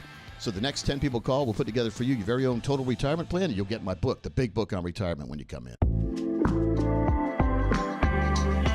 And welcome back into our series on the Tax Savvy Retirement book by Coach Pete D'Arruda. I'm going to say one of your latest books at this point, because I'm sure by the time somebody might watch this, you could have another one out. 19 books now. 19. So we've got to get a 20 out there, right? We have have to stop to. at 20 at least. We have Or maybe it'll be 30 by the time I get done. But yeah, I keep saying it, this is going to be my last book, and then I say, well, there's so much other information that people need, especially when it relates to taxes in retirement and how to minimize taxes, how to understand taxes, and how to put taxes on your side instead of against you. And that's what this chapter is all about, understanding the tax landscape in retirement. So let's take a deeper dive into this. What is kind of the point of this chapter? New IRA. Yeah, yep. So be very careful. Most planners can help you get from one IRA to another without any penalties or proof on your behalf that you really did it, because it's all electronic. From one financial institution to another, it's already done, so you don't have to worry about the IRS getting mad at you. Yeah. So that's really one of the keys that we go forward to. We talk about in the book a lot, is keeping the IRS on your side, not against you. I like that. Using the rules in your favor. That's good. You know, something else that is discussed here is the Secure Act, and I'm sure a lot of people may have heard this in the news. They weren't really sure. Maybe you know a couple of things of how it could affect you, but the Secure Act, this was a pretty big change for the retirement landscape. One of the big things here is there used to be something we would recommend called a stretch IRA. Yes, yeah, yes. And they took it away in the Secure Act. They did. Stretch IRA said, hey, I've got an IRA here, a big amount, let's say, and I'm going to pass away, and I know I'm not going to use all that money, so let me leave that money to my, let's say, my granddaughter, who would be 10, maybe let's say she's 10 years old when I die at 80, right? Right, yeah. And so she inherits my IRA, and now she doesn't have to pay tax on that. She inherits it, and then she has to take out just a small amount of money each year in that IRA, and it continues to grow for her lifetime. They took that away in the Secure Act. You can only do that for 10 years now. So when you die, your granddaughter can only get 10 years and bigger payments, which are more taxes. So that's what the government wants to make taxes. Again, the stretch IRA is not what it used to be. But again, there's some other ways out there to help you on taxation. So some life insurance policies sometimes make more sense because you can leave a tax-free death benefit to your next of kin, using your money in your IRA to arbitrage into the life insurance policy to turn it back into tax-free. So there's a lot of creative ways we can put a plan together that makes sense. And that's why we offer a no-cost consultation. By the way, you get the bookmark in the book has a golden ticket. Yes. But you can also call anytime you see us on this video. We've got the CoachPete.com, where you can call the number you see right on the screen to request a consultation with my team to put a total tax and retirement plan together for yourself and your family. Folks, do it right now. Call that number you see. There is so much power that goes into Coach Pete's total retirement income plan. Start yours today and stay tuned. Chapter 2 is coming right around the corner.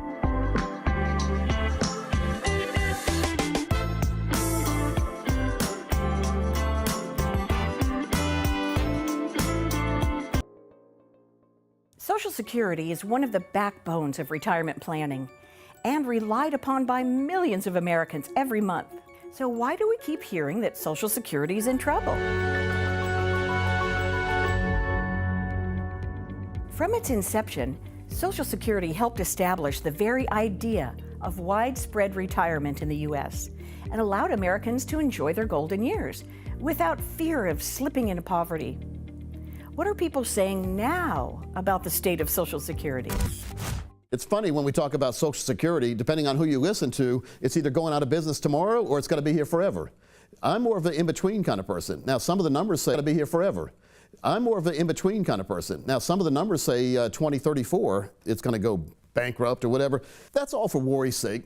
Congress is never going to let that go down. I mean, no one will vote for a congressman again if they let Social Security go away. So there's always going to be a stopgap kind of measure. My opinion is to make Social Security more of a means-based system. Now, what does that mean? Well, that's mean to anybody who has money. It says if you already have money... Some measures you can take to prepare if Social Security went away or was minimized. The average person thinks that we can control the safety and security and longevity of the Social Security system. To be truthful, we have no control over that.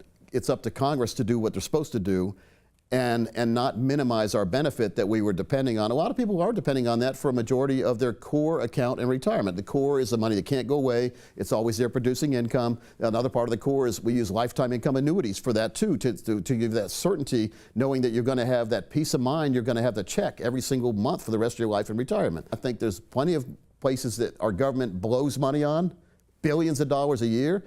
that could cancel and put that money into Social Security. So Social Security is never, in my opinion, never going away, but don't depend on it for all your retirement income. And now we are entering our Social Security viability lightning round. I'll give Coach some potential solutions for Social Security viability, and he'll shoot back with his thoughts. First up, raising the retirement age. 65 is what we always heard. Now it's 67 for a lot of people, 68, 69. And so that way that reduces the amount of burden on the Social Security Administration to pay because you can't get it until a certain age. Now, you can still get it now at 62, and that's still available. So maybe they'll take that away. I don't think they should, but they're floating every single idea out there. Raising the retirement age, that's what it would mean. Maybe instead of 62 to 70, it'll go 65 to 73, that kind of thing. So we're going to see some changes, which I'm in favor of as long as they can guarantee that they're not going to tamper with anyone's Social Security income in the future. Next, what if we raised the payroll tax? This doesn't make anyone happy. Raising the payroll tax, they do that every single year, it seems like. There used to be one number coming out for Social Security and Medicare. Then they separated it, and you see the Medicare number keeps growing, their tax price. They're going to keep increasing that, and they probably will. They'll increase your payroll tax. You're going to pay a lot more money to get a whole lot less benefit. All right, now break down means testing. Means testing is just a way for them to reduce or eliminate payment to people that they claim can afford retirement without the Social Security. Is it fair? Heck no, it's not fair. You put that money away, you deserve it back. What if Social Security were put into higher yielding assets? This has been floated for years. The problem is the quote unquote higher yielding assets. To get a better return, what do you usually have to do? You usually have to sacrifice safety. So if you are promised or they're trying to get a higher rate of return, they could end up with a lower or a negative rate of return on that. So conservative money management for your Social Security trust fund account, again, that's part of your core money in retirement. They shouldn't tamper with it. They should not take more risk. I've heard other rumors where they wanted you to give you the ability to invest your own money on yourself. They'll never do that because government likes to control that money too much. And what if we had some sort of universal basic income? This one basically is communism. It's basically saying everyone's going to make the same amount of money and you can't get more than that. I don't agree with that one at all. We've talked about a lot of what-if scenarios, and it can be nerve-wracking. What can someone do today to secure their retirement? The most important thing, Congress is going to be battling every single day of our lives, back and forth, blaming each other. The money world's going to go up, down, all around every day. The market will be up, the market will be down. Kramer will be going wild on TV. The secret to you is don't live outside your means.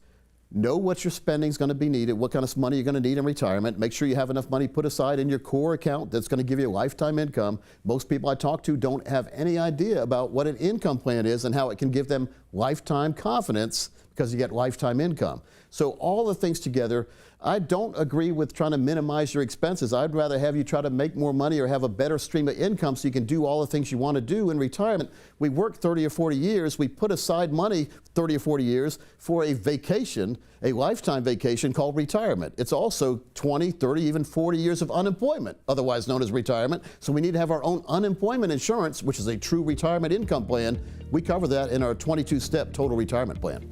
That's right, folks. You need a retirement plan that can stay afloat no matter what happens in the economy, in politics, or anything else. We want to help you put together a plan.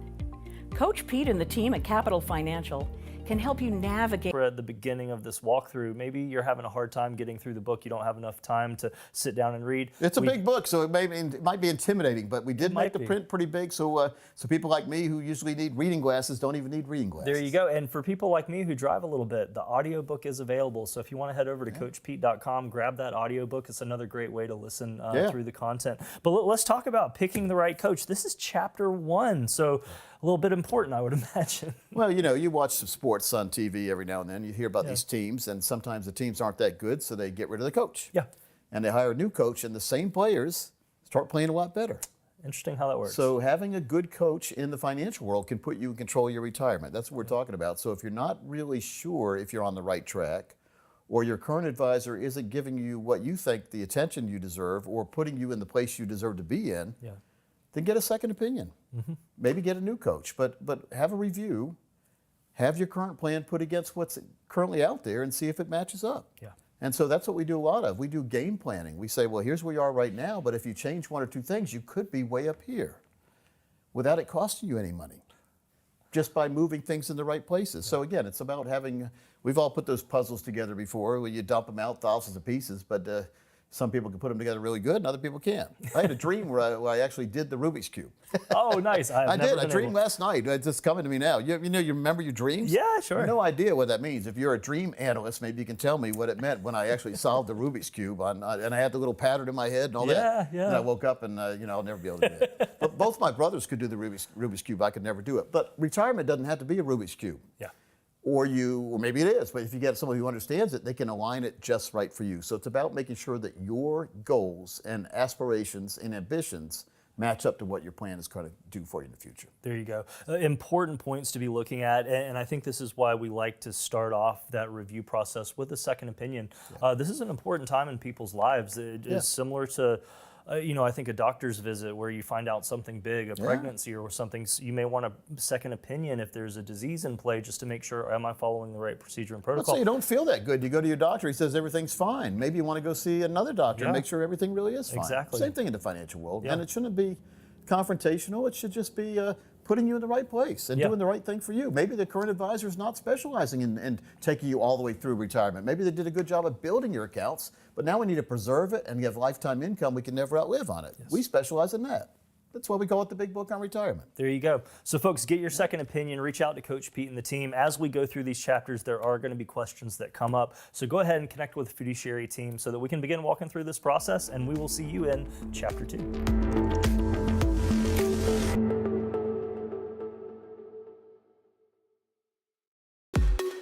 You yourself have made yourself successful because I don't know if you want to share with the folks watching, but you have a lot of annuities yourself and you set those up for streams of income. How many incomes do you have? Yeah, I have 13 annuities.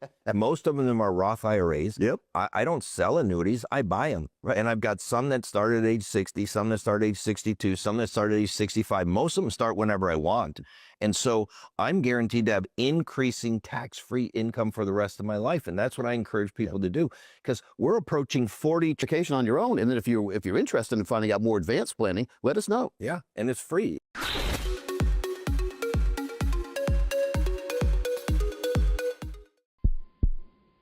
This big game, every move counts.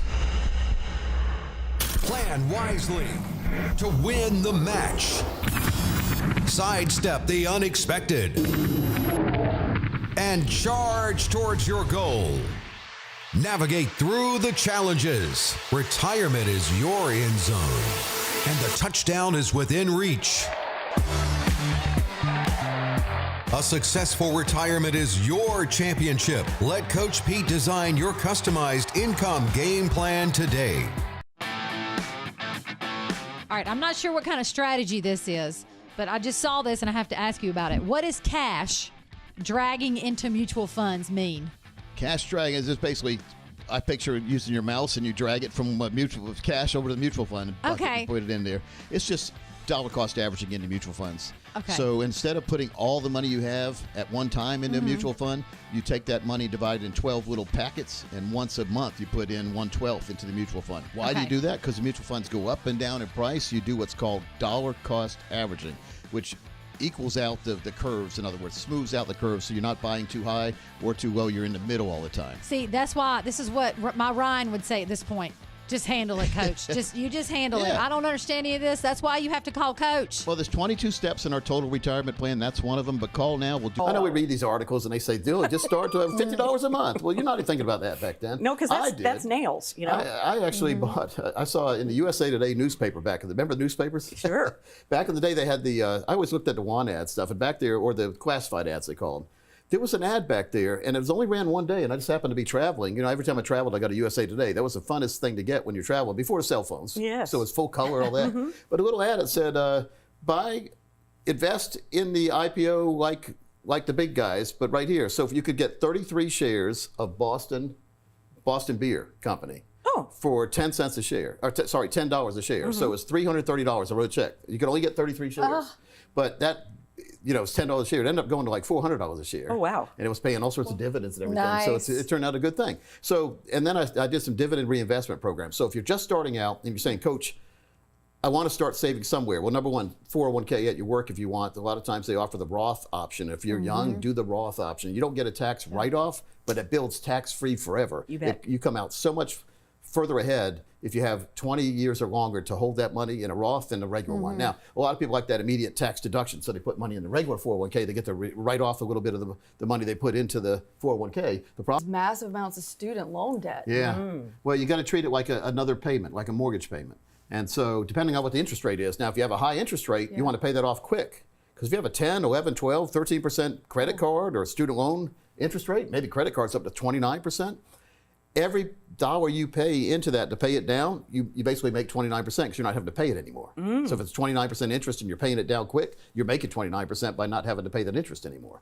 So you don't want to start saving until you get those big bills paid. But if you have a home loan, maybe it's 4%, 5% interest, just treat it as a mortgage. Like it's you don't need to pay it off, but save some money on your own. So pay your house off, maybe put a little extra towards principal. I don't know, a lot of people don't realize this, but if you have a 30-year mortgage and you decide to pay one extra mortgage payment a year, You bet. you can divide it by 12. You take your payment, divide it by 12, just give a little extra towards principal. You'll get a 30-year loan down to about 23 years. That's amazing. nice. It's great, Yes. isn't it? Yep, it's absolutely And so amazing. 15-year down to about 12 if you pay a one extra payment a year. So that's easy to do. Yeah. And so that's, in a way, you're saving because if you get your house paid off quicker, now you'll have all that free money to start really accelerating your savings. If you miss some of those details, oh, it's 60 months, oh, it's 0%, that can bite you. And coming from a family of parents who work check to check, Yes. and not knowing about money, and you see all those flashy things when you are in your 20s, when you are graduating, and you think, I want all this now. I want the fence, and I want the furniture, and I want the car. Gratisfaction, I call it. You want it immediate. You want it immediately, and it really does require discipline. And I just implore you to get coach in your circle and learn, like, hey, where could I be when I'm 60? Look long term. Stop looking so short term, and then you'll be where you need to be. You know, the game and gimmicks, the same as cash. 60 months, same as cash. 5 years, same as cash. Yeah. They try to get you to do that. And here's the two zingers in there. Number one, they require a minimum payment every month still. Yep. And if you miss one of those minimum payments, they'll go back and get you for all the interest that you haven't paid yet, plus all the interest you have in the future too. And if you get to the 60 months and you wait one extra day, so 60 months and 1 day, they're going to go back and hit you with all that interest plus interest on top of that interest. So and fees and all that. You got to be very careful on that. But it's a great deal if you pay it off like the rules say. Right. Because free money. All right, but again, the only reason they're doing that, they're not doing it because they're a charity. They're doing it because they hope you mess up. Yeah. Vegas doesn't stay open because they're a charity, do they? They come on in and win. No, they want you to come in and what? Mess up. And just like anything in life. So how much money should someone have in their emergency fund if they're coming out of college and they're in their 20s? Yeah, all right, it depends. And well, I hate that kind of answer, it depends. But it depends on what you're spending in a month. Okay. So if you can really figure out about what you spend in a month for all your bills in your fund, you need about 6 times that in an emergency fund. That's a lot. Okay, and a lot of people say 2 years because what if you lost your job? And then so then the 2 years worth of fund would help, right? Because now you don't have a job and you're looking for a job. So and we see a lot of people like that. People don't realize that you help with two. You can do both.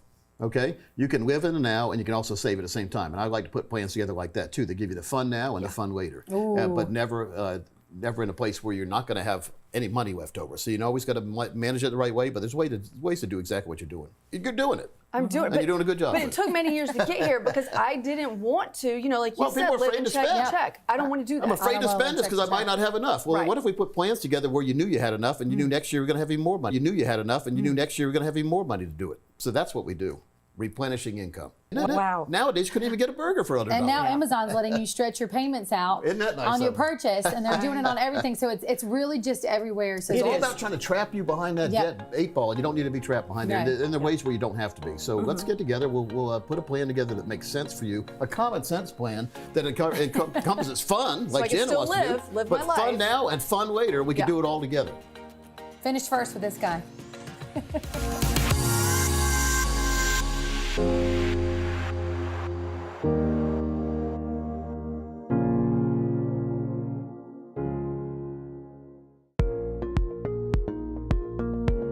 Consumer advocate Thomas Lipscomb here in studio with best-selling author Coach Pete D'Arruda. Coach, how are you doing? Great, Thomas. How are you? I am doing very well. Excited to get into the topic. Now listen to this. Something that is going to throw us back to 1981. You probably know what it is. Back to the Future.